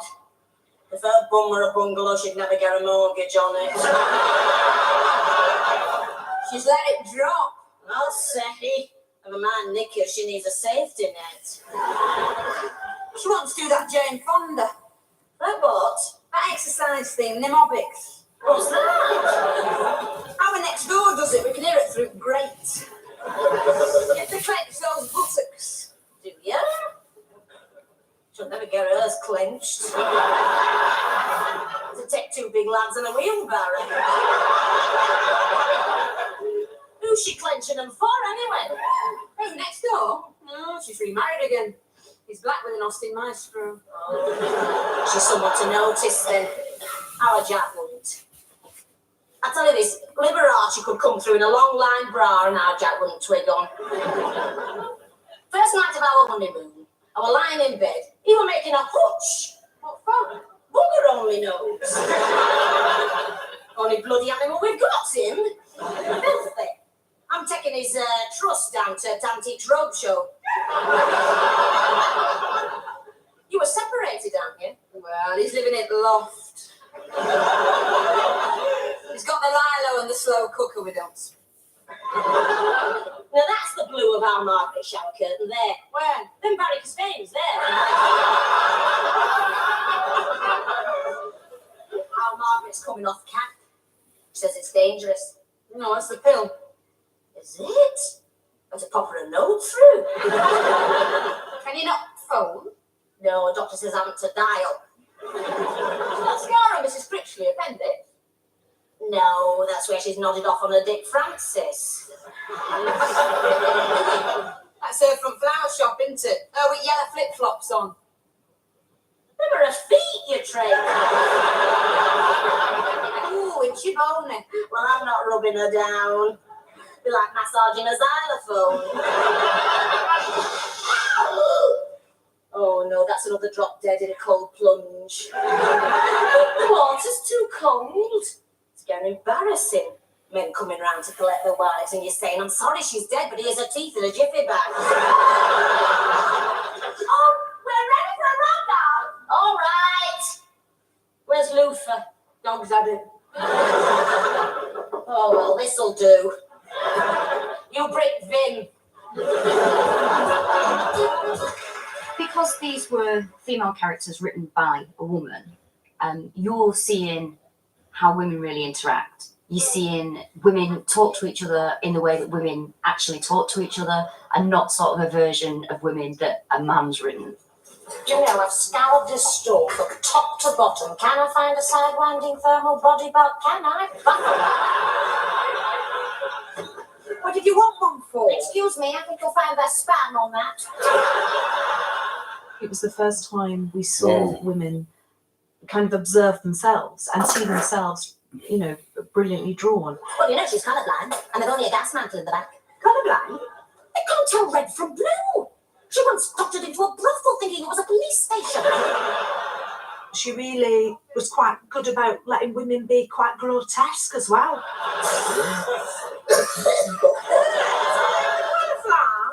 I love that about her. She was one of the first, wasn't she, to say it's all right for us to get into characters that, you know, do funny things with our faces.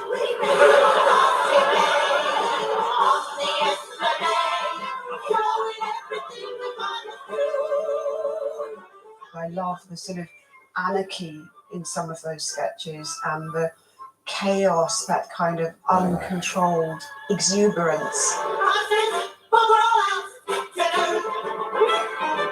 For example, in the sketch in the shoe shop, I mean, it is so out of control, really. Written for the first series of As Seen on TV, Shoe Shop sees Victoria play the straight woman foil to Julie Waters' freewheeling physical comedian. Hello, there's a pair of shoes in the window.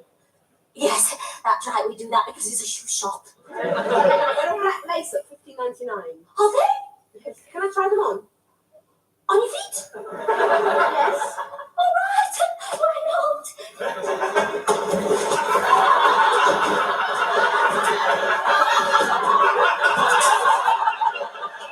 Sorry, the black ones, they're a flat lacer.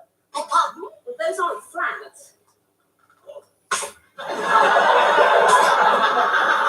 now. Yes, but they're red. Yes, they are quite red, aren't they? Well, I want a black pair. I know. I can never get what I want when I go shopping. They're in the window. Are they?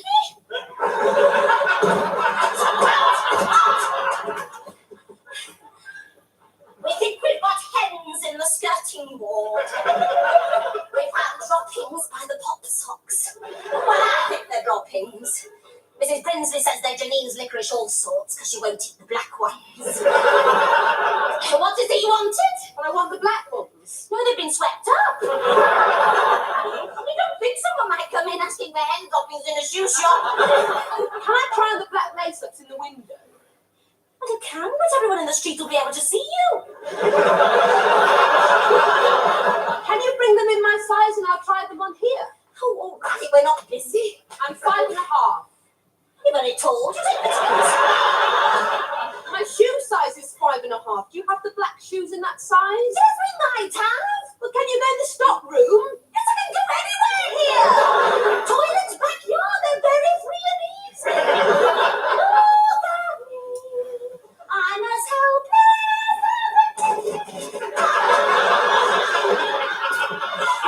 Are these the ones? Yes. Yes, I don't like them. What? Well, I know this woman, she had a pair. She got knocked down by an industrial tribunal. They're a bit tight. Janine, can I borrow your shoe horn, please? Thank you. That's better. What is it you were saying? I'm saying they're too small. Oh, you're like me, broad-footed. And then you're Taurus and can't stick cabbage. No. Well, you're not like me, then. I'm okay. I'm sorry, but I think you ought to go. They don't like me sitting down talking during shop hours. Can't I try these in a bigger size? No! I'm in enough trouble as it is. I mean, you come in here asking for hen droppings. You want to get changed in the window? This is a shoe shop, not a softball video merchant's. And I should know because my husband runs one. Well, he's not my husband, but he rubbed up against me in a sports jacket, so it's as good as. It's no good offering me used notes and trips to Bermuda because I've got a very rare skin disease. I can't go in the sun without a woman's realm on my head. So you can stop it! I know my rights. I voted Conservative. The chappie never got in because a lot of people around here had to stay in and watch television that night. I never wanted free milk anyway. I'm very, very allergic. My family. The Sauls run in my family. Wrong size. Yes. She was like me. Broad-footed. I love the moment where the heels are broken off. You're laughing because of the anarchy in the scene. But then you kind of think, actually, that's really an act of transgression, isn't it? You know, because women are kind of walking in these high heels that hamper them. And to kind of break off heels is an incredible statement of freedom. I'm lining up to here with men. Perhaps I should phrase that again. Been spraying Woolies number 9 on, knocking back the microgyne on, since I don't remember when. I wouldn't call myself a feminist playwright or a women's lib playwright, but there's a lot of attitudes of you listening? there's a lot of attitudes of men to women that I don't approve of, but I put them in an entertaining way, not a didactic way, hopefully. Many contemporary comedians are obsessed with pinning ourselves into an identity of I'm a feminist, I'm working class, I do it. But she didn't do that. She didn't have to do it. She did it all with the characters and the funnies that she was providing, really. Anyway, what about you? Me? Same as ever. Still on that diet? Still on my diet, still married to Ken, still General Secretary of the United Nations. So no gossip then? No. And yet she's not preaching. I mean, that's incredible to be able to get to that level of sort of feminist manifesto without at any point feeling like, oh, Victoria's off on one again. It was feminist. It was a sociological, interesting chat about class and identity. but she never had to go into an essay about it. She just made it funny. Dear puzzled of Essex. No, this is not normal behaviour. We seem to have lost Victoria Wood for the moment. While we're waiting for the engineers to locate the fault, here's something else.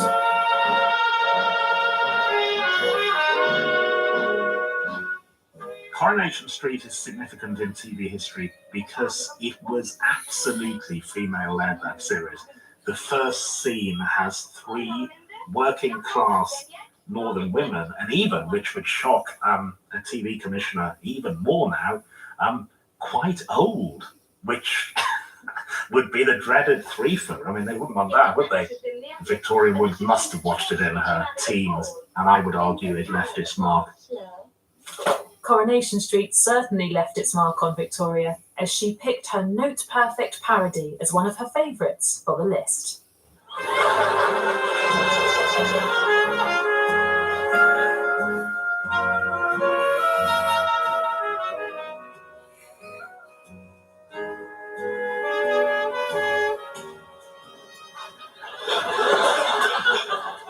Oh, thank you, Ina. And good health, everybody. I'll give you good health, Minnie Caldwell. Oh, Ina, I'm sure I never meant... You never do mean Minnie Caldwell, so think I'm up sharp. Someone can shut up.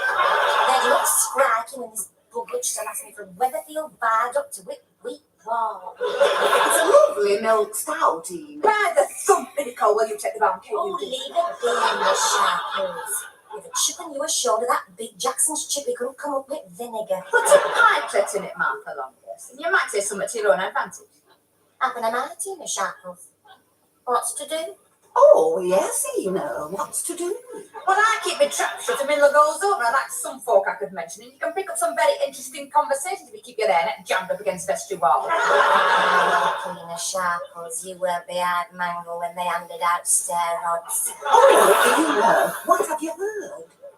That Stuckabider Barlow was no better than she should be. It'll not be too long before she falls under a bus. Harry Hewitt will likely get crushed under the axle of his own van. And as for Valerie Barlow, and if this isn't a judgment for setting herself up in her own front parlour as a so-called hairstylist, then my name's not Ina Sharples. From what I hear, it's 2 clocks to a threatening bitch. She'll electrocute herself with her own hairdryer. What about the poor little twins, Ina? They're Peter and they're Susan. Off up to Scotland. Coming back after 20 years without so much as a Scottish accent. Is that all? Oh, Martha Longest. I should think it is all. I can't stand around listening to gossip all day like some folk. I'd clink us to riddle and pots aside. Did you not hear naught about me? I did, Martha Longest. And I didn't. But I tell you one thing. You won't be wanting this.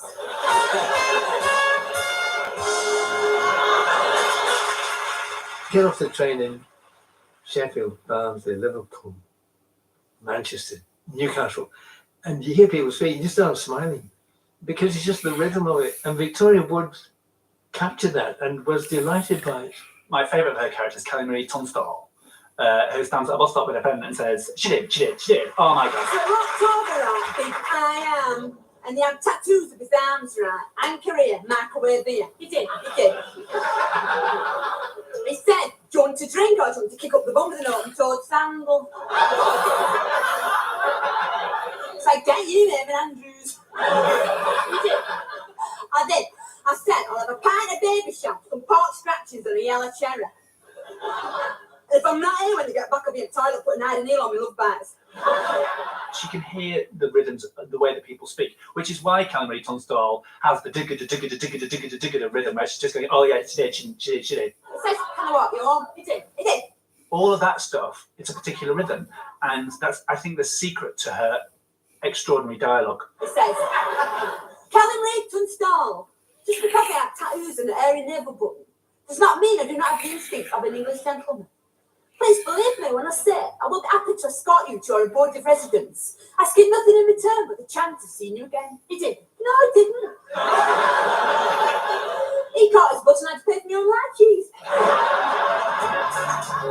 Their sharp observation of people and of the language they use is very precise. And it could be condescending in other circumstances, but it's not, because there's a smile between her and the audience, and there's that you know that it's done with kindness and affection. All the things I write are just a way of showing the way that I see the world and the way that I see things.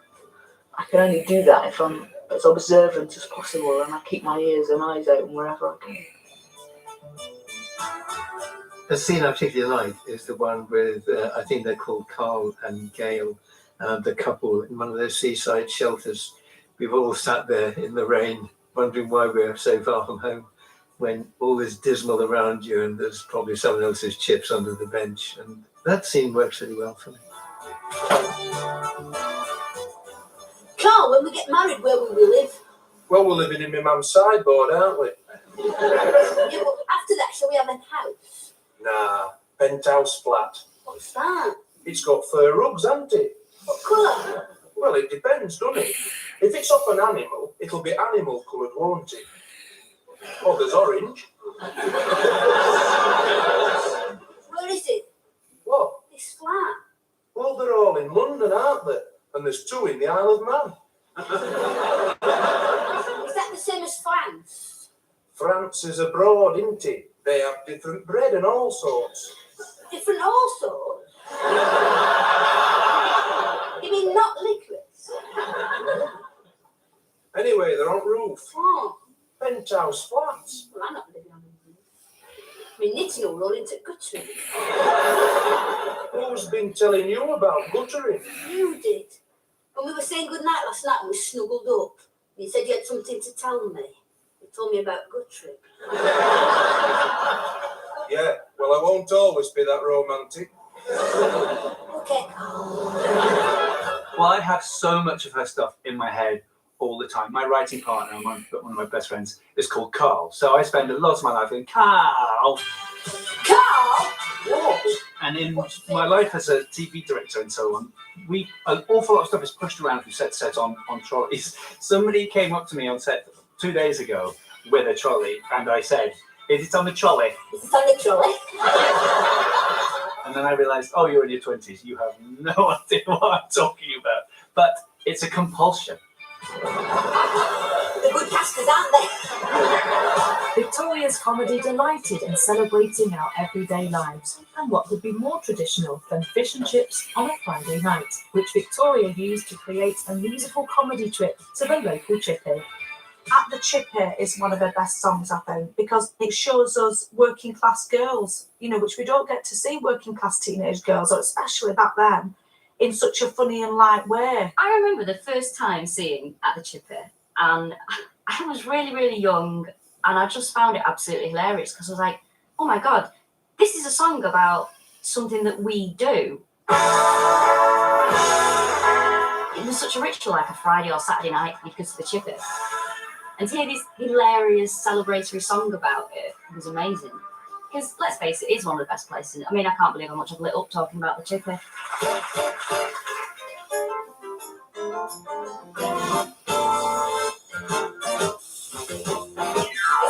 Friday night, I'm getting right excited. I'm picking up my friend at 8:30. We'll boogie down to the hottest spot in town. It's great, really great. Hello, Karen, now you're coming up. I've been putting on my moves, that's why I'm late. I've done a plant. It's right, effective, it's that. It looks great, really great. I am Pat and Pandy Fancy coming. Pam just been stood up, she's in a state. Well, never mind. Come with us and away. You feel great, really great. Why is it a disco or a party? No, we don't want to swear and undulate. But it's dreamy. It's really hot and steamy. It's been great. It's really great. Where? At the Chippy, where the song sings and the vinegar is dripping. Come on through that golden gate. It's great. Easy, girls. What is it? What's the colour? Jumbo sausage. Nuggets. Jumbo skate. No chip. Totally great unless you wait. Yeah, that's great. At the Chippy, we say yippee. And the prize will never make you jippy, and you won't regurgitate. Really great. In the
the jiffy, when it's jiffy. And you just can't face up this so quickly. And you will appreciate the jiffy's right. Breathing in, hyperventilate. It's right. Jiffy Victor, I can drink it by the crate. It's right. Daily mirrors, so much nicer than a plate. It's right. From your yogurt, I can tip rejuvenate. How can you hesitate? Does it make you salivate? How can we accentuate the fact we don't exaggerate? The jiffy's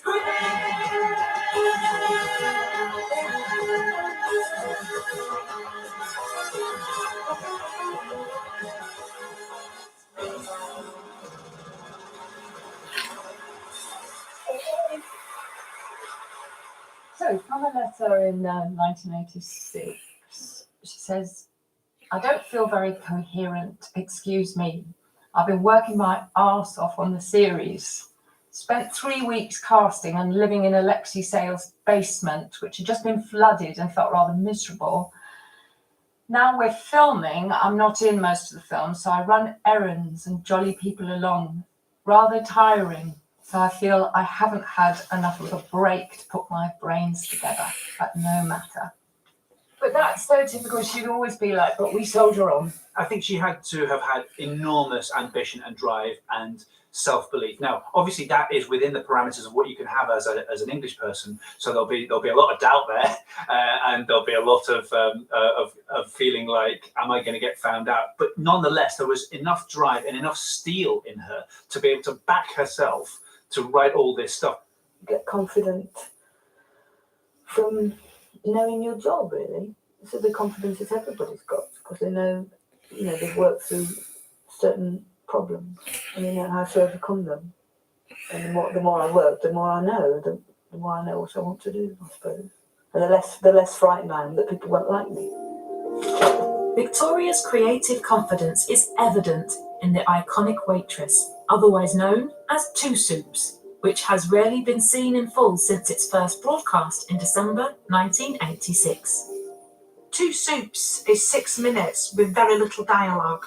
The pauses, I think, are what make that performance, aren't they? This is a real testament, by the way, the sketch, to how much they trusted, first of all, Victoria and her taste and her understanding, and secondly, Julie Walters.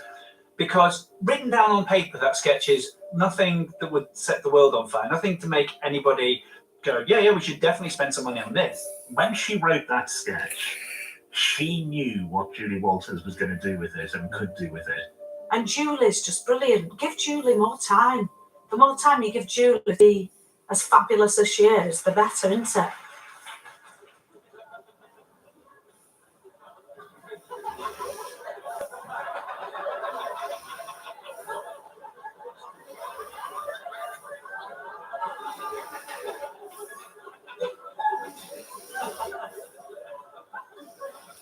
ready toward us?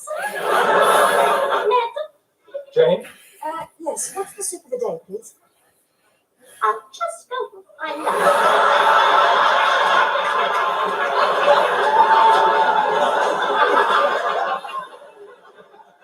What time's your train? 25 to. Oh, well, that's not too bad.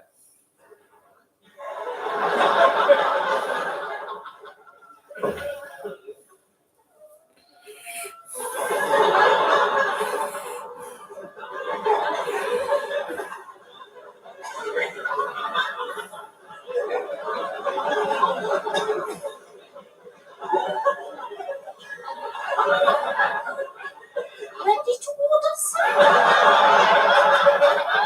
Madam? Yes, I wanted to know what the soup of the day was. That's right.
wanted to know what the soup of the day was. Oh, yes. It's cream of... No? I can't remember what senses. I'll just go and check with the chef.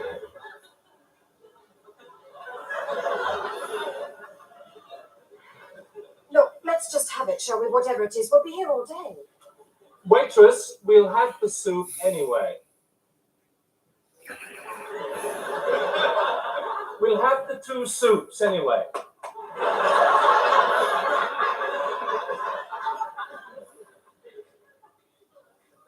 beg your pardon, sir. I didn't quite catch that.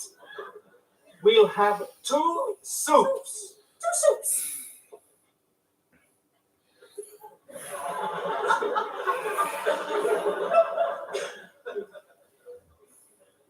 One soup and another soup. Right away, sir.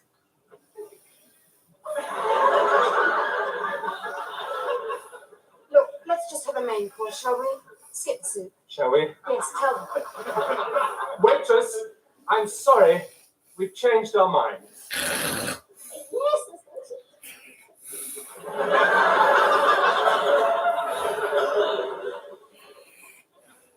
Chicken. Is that the quickest? It's no wonder this place is empty.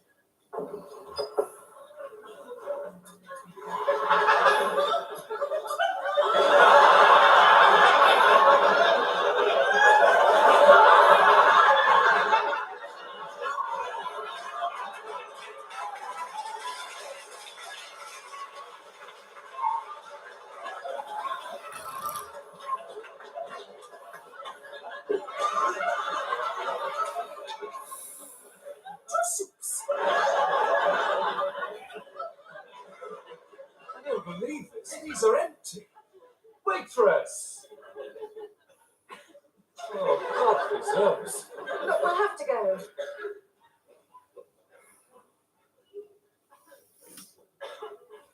Oh, you must have been quite peckish. And to follow? We just want to pay and go. We're in rather a hurry. Okay, that's right. That's on our menu. Please tell the waitress if you're in a hurry. And what good's that supposed to do? And it just makes it more interesting for us. Please tell the waitress if you're having a nervous breakdown.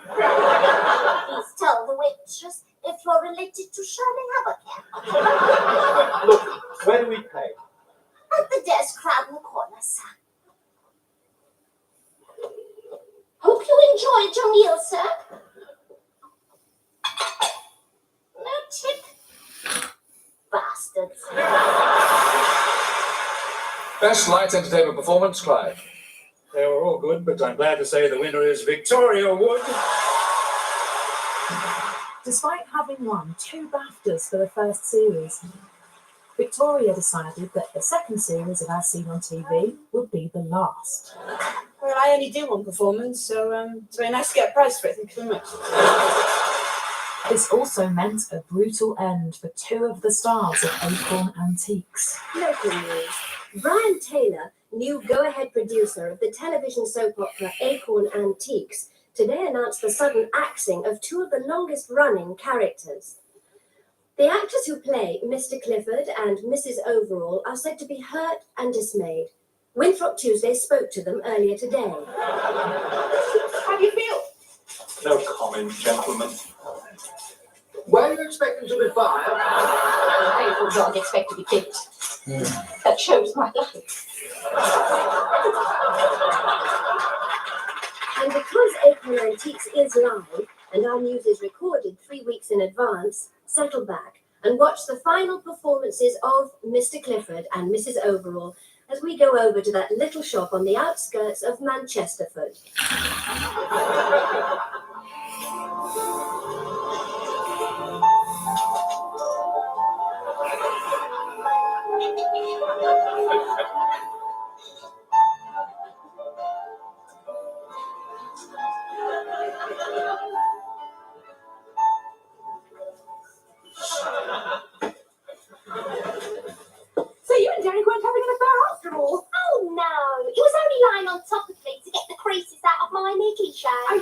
a perfectly reasonable explanation. Anyway, I have to get back to the convent. Convent, why? I've got my teapot. I'll give you a lift. Well, all right, but don't crash through across this window this time. Those toothpicks really hurt me. Bye. Bye. There, that looks a bit better. Berta, I've been meaning to. Just unplug the iron for me, could you? A pleasure. Only don't touch it with your bare hand because.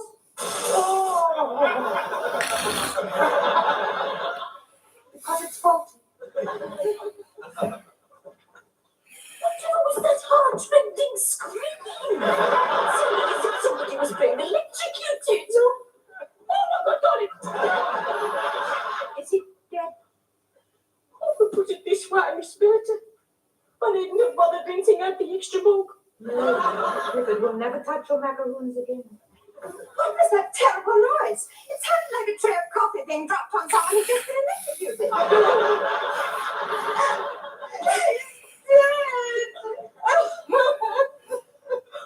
Crying while bringing back Miss Burns. No, that's true.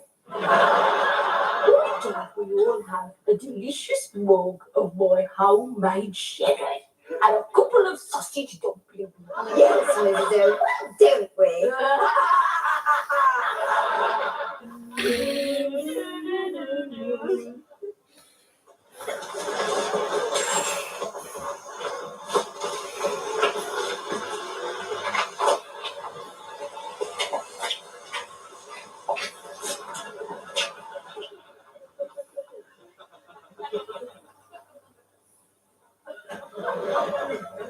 Ah, bien sûr.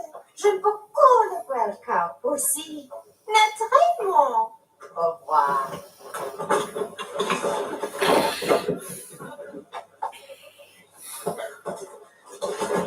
We brought the Vino de Milo, Miss Maps. We want to say goodbye. Goodbye. Goodbye. We're going away. Away where?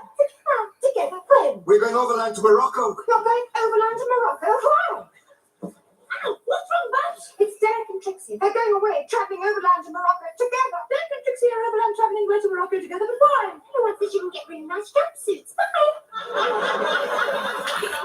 Right, back to business. These antiques. Becomes funny, old woman. I'll just go blah blah blah. Blithering old nuisance. Time to get to do Oh, Mrs. O, we didn't hear you. What happened to the body? Mr. Clifford, he's got nice and stiff, so I've propped him up on the island. Well, is that tall and rude to hoover?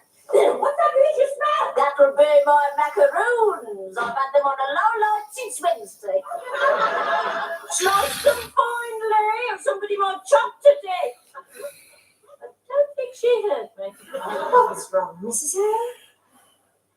It was the tea leaves in my cup this morning. Something's wrong somewhere. Why? It was a cup of Horlicks. Strange to think that Clifford lying in the sitting room all alone. When Mr. Overall, Laura Lash, was dying, he said, "Well, Bardacia, I shall never have to play another game of Travel Scrabble." Why did he call you Boadicea? He was bargaining stacks. Your macaroons smell delicious. Yes, Mrs. O. You sample the first one. Well, yes, I will.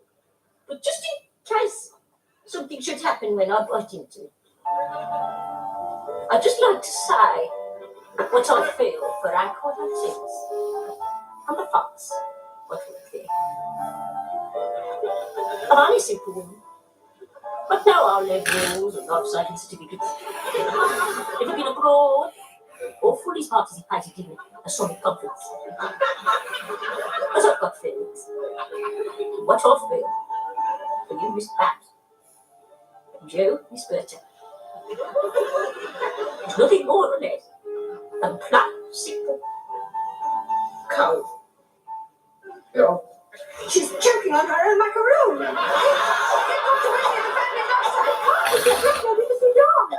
Down. As far as Mrs. O is concerned, far too late.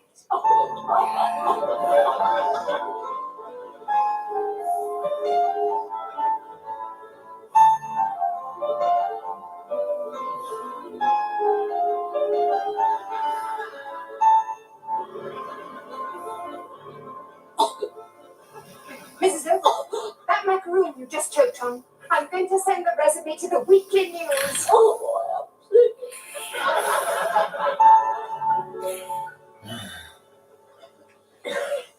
Are we off? I thought that went quite well. Yeah. Still on What I love about Victoria Wood is that I could have just stayed writing As Seen on TV for the next 50 years. That would have made us all laugh. And you see that ambition growing and growing. You see her testing the form. In As Seen on TV, we can see the kernels of everything she goes on to create. In 1989, Victoria took another swipe at daytime TV with Over to Pam.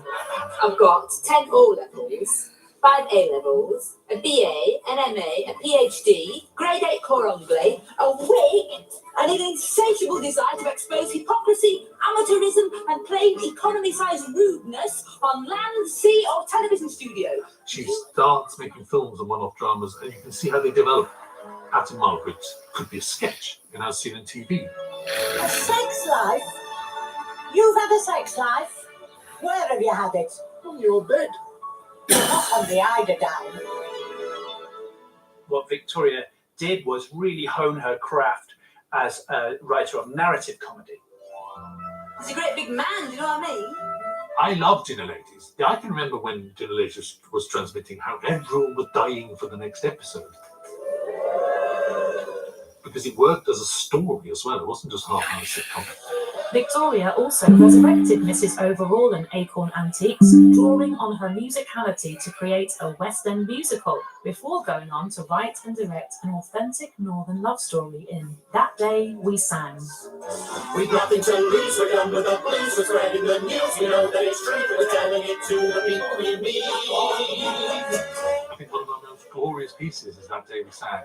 You see every pause and every beat and every rhythm being hit perfectly because the person who wrote it is behind the camera.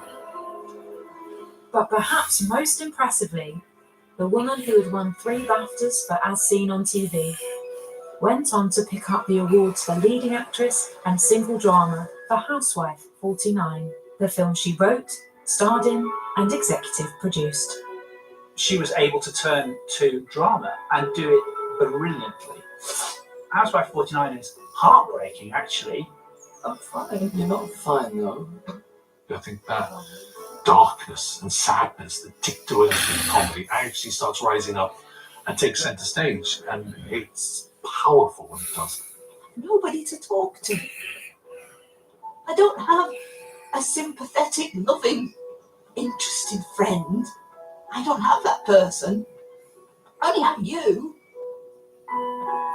Inherently, she was a true dramatist at her core. Her dialogue is sensational.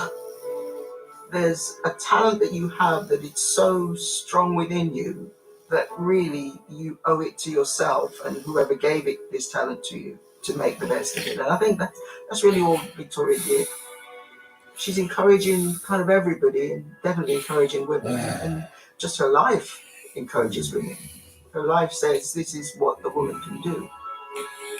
I think if you're good at something, you should put your energy into it, really, as much energy as you can spare, and then it becomes as good as it can be.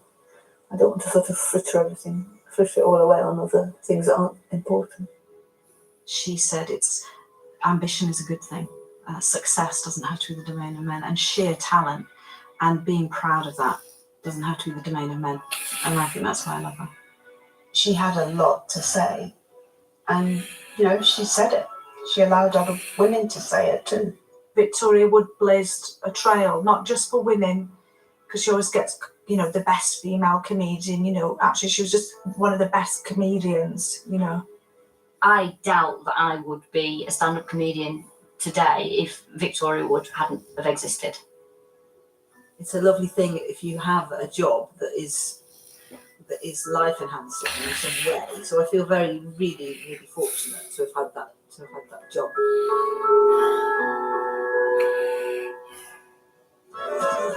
We've almost come to the end of Victoria Wood's secret list of her own favourite songs, sketches, stand-up routines and TV parodies from Victoria Wood, As Seen on TV. But before we go, Victoria has one final unforgettable treat for us. Favourite song? It's It's got to be Let's Do It, really. Let's Do It. Bracket, the ballad of Barry and Frida. I think everyone agrees is one of her masterpieces. I do love the ballad of Barry and Frida. You know, it sums up monogamy in a way that I don't think anybody was talking about at the time, were they? You know? It was the most fun I've ever had in a TV studio. The audience weren't told to stand up and shout at the end of Barry and Frida. They couldn't resist it. Yes, this has to be the ending. Oh my God, yes.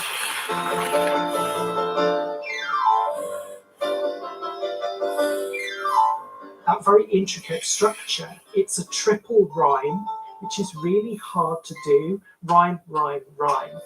But rhythmically, it goes ba-dum bum, make you wait, and the gag lands. Space, you can laugh. Frida and Barry sat one night. The sky was clear, the stars were bright. The wind was soft, the moon was up. Frida drained her cocoa cup. She licked her lips, she felt sublime.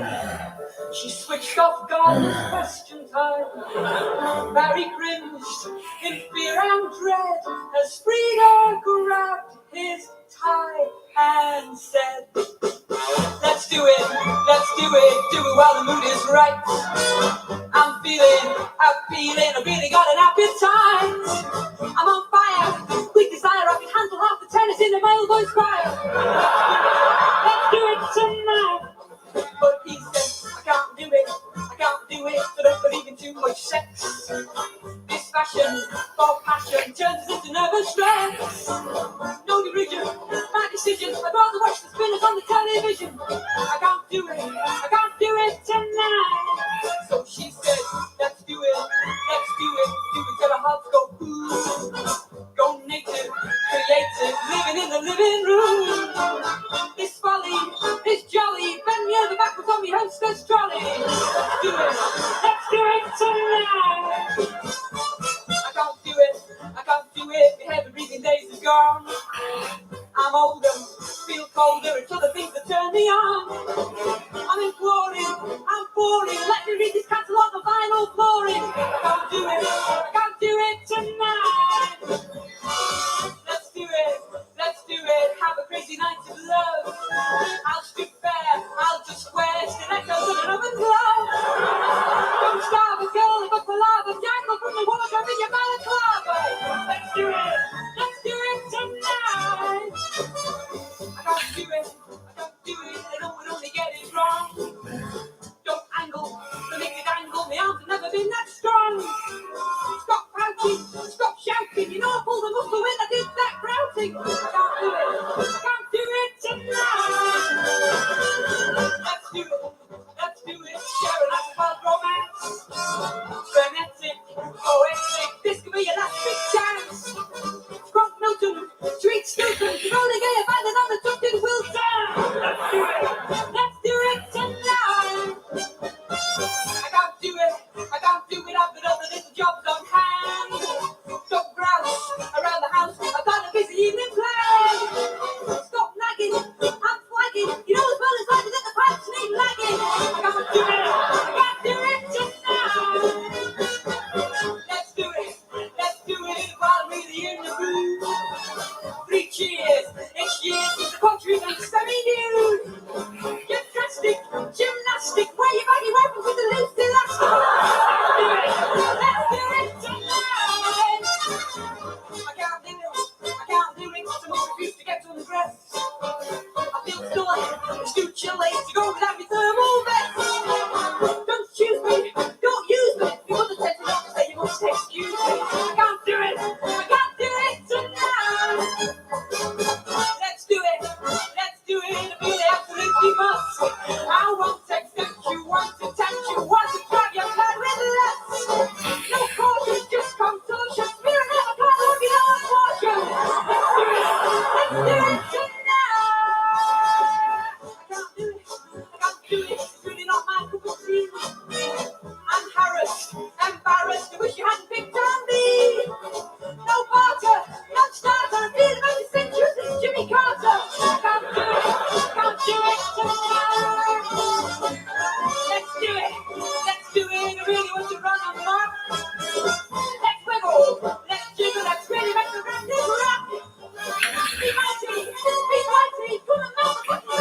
Let's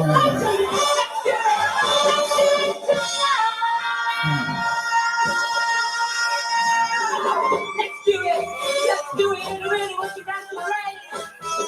Let's go. Can't I know? How want you to behave? Not weakly. Beat me on the bottom with the word weekly.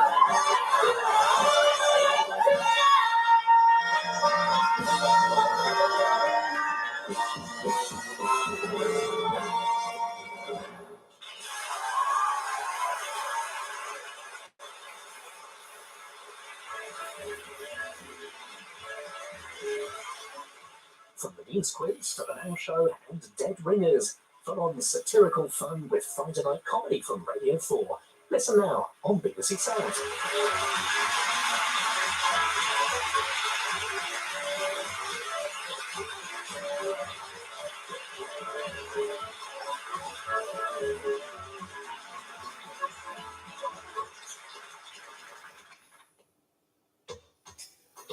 What's this? Rage. Oh, Despair. We're gonna celebrate! Joy. This is such a treat, everyone. Passion. I've looked you up since the first minute you give me extra gravy.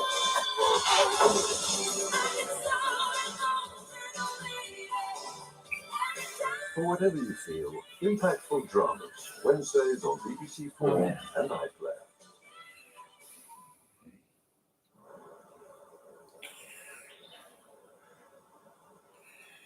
Providing a platform for the arts, this is BBC4 with a profile of an icon.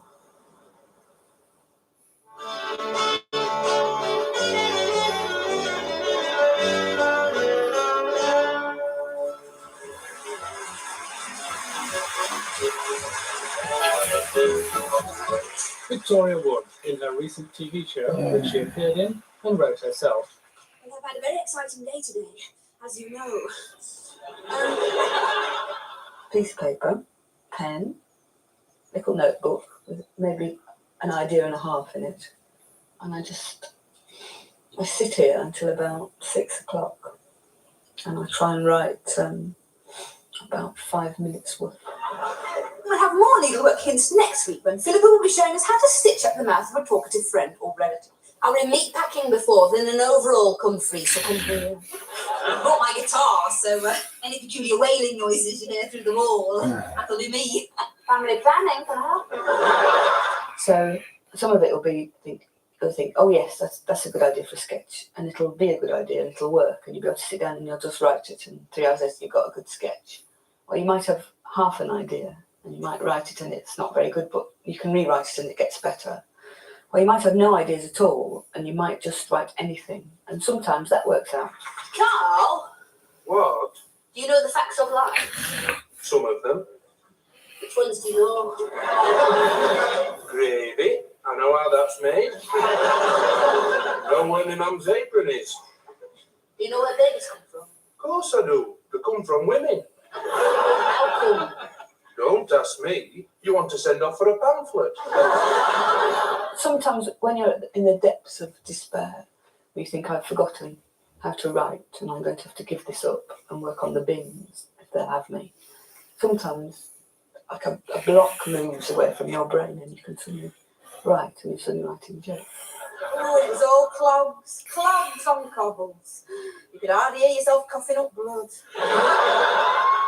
I wrote to William Rushton when I was at school and I think I had this idea that if I wrote a very funny letter, he would write back and say, my goodness, you are a comic genius, come and live in my house or something like that. So I understand when people write me funny letters that that's what they want off me, but I can't really do anything about it. I don't normally do a second encore. And tonight is no exception, so thank you. After her TV show, Victoria Wood went on tour. I think I prefer being on tour almost to anything, but it is very tiring. I suppose we do about 200 miles is the average journey, I suppose. Some are a lot longer. I was born in 1953 I was quite clever when I was at junior school, and I took a bit of a dip when I went to grammar school. I was very lazy. That was the worst thing. That was all my fault. I just didn't work hard enough, and so I was always in the bottom stream. Marketplace. I got to run the theatre. Marketplace. But I mean, I've been doing it so long, I just sort of head towards the centre of town. You can usually spot where they are. Assembly. Or at least you can see the front of them. It's very difficult to find the back of them. I didn't have a good adolescence. I didn't like it. I felt miserable. I didn't know why. I couldn't do any of the things I wanted to do. I looked appalling. I had really bad acne, and I was fat, and I had really greasy hair and horrible glasses, and I wasn't good at anything. That's the worst thing. I think if I'd been good at something, I would have felt a bit better.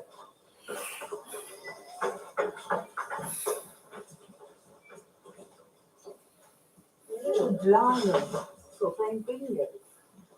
I joined the youth theatre when I was 15, and then I found I was good at something. That was the thing I could do, so I could act.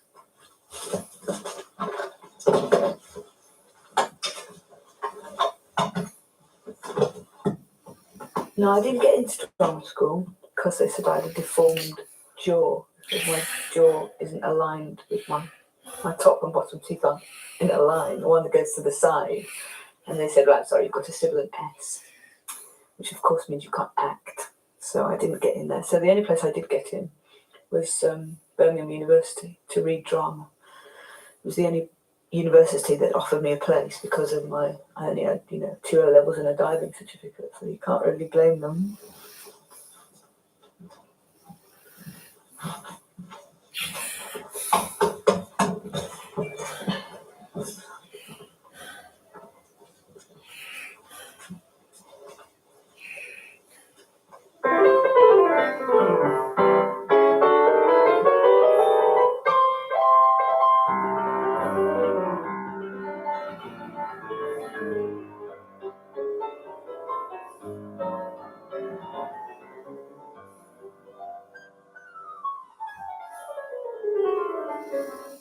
Well, that's what's interesting about it, really, is that you arrive somewhere and immediately you size it up and you make sort of adjustments in your mind as to what you're going to do.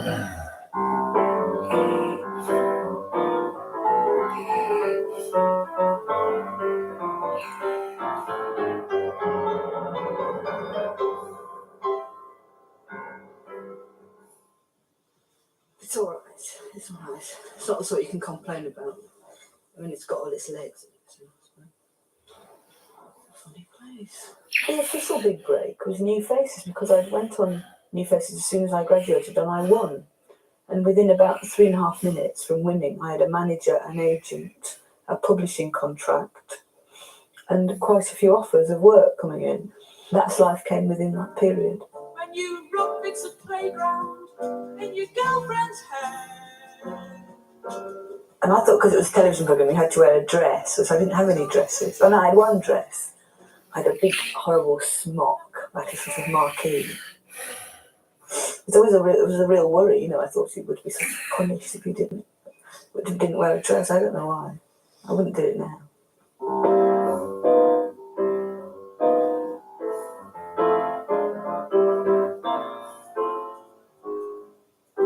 I did all this television and I thought I'd cracked it.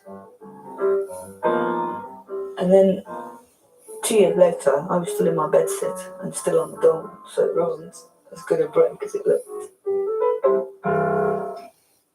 I thought, well, I've blown it. I remember saying to my husband, I'm 23 and I've blown it.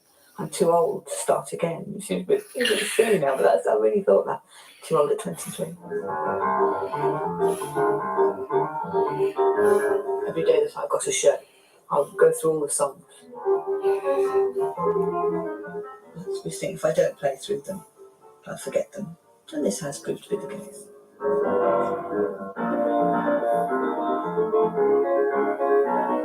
I don't practice proper piano playing. I mean, I play very badly, actually.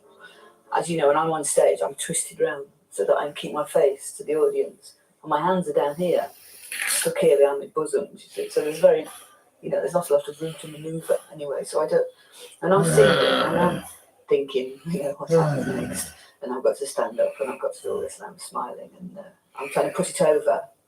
So really the piano's irrelevant, it's just something to make a noise. Right? What's the intention?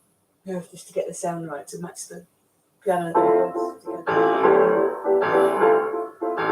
Where's it gone? All the smoke of love of 17. Freezing cold, winter kisses and a rolling green. On the phone, for an hour every. Oh, was the piano tuned? Yeah. Yeah, could you get him back in, him or her? It's I can't go back to 8. drama. So, what happens now? Nothing. I'll tell you what will happen. They'll phone a few more people and they won't be able to get one. And then I'll say, oh, all right then. With very bad grace. All right, I won't play unless it's tuned. And then they won't be able to tune it and then I'll have to play it. So it's all a bit of a farce, really. And this always seems to happen on Sunday, pianos. It's just not too early to start fretting. I'll start fretting a bit. I'm not sort of shakingly awfully frightened or anything, but you're definitely a bit keyed up. But I suppose what's nice now is I don't get keyed up a lot later than I used to. When I first started, I'd be like it for weeks and weeks before the show. But no, I cut it down to an hour now, so that's not bad.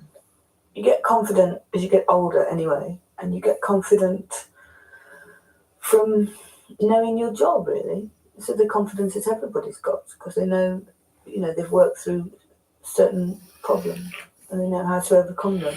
And the more I work, the more I know. The more I know what I want to do. And the less frightened I am that people won't like me. I don't care, really. I just wear what I want to wear and do my hair, how it goes, which is like this.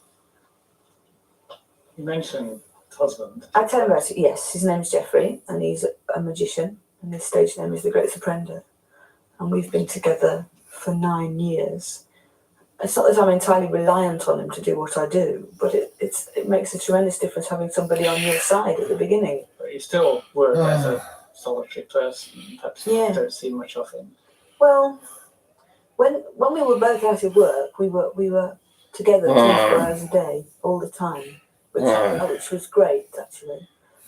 And that gave us a really good foundation. So we can afford to have time apart without it actually spoiling anything, because it's a very strong bond, and so it's not easily broken by separation. But it's a shame. But it's part of you can't do a good job like this and not have drawbacks in it, and that's one of the drawbacks. Is that he's on tour with Crankies now. This minute he's probably I don't know where he is, Gaumont Ipswich or the ABC Great Yarmouth or somewhere. And I've just come back from Chatham,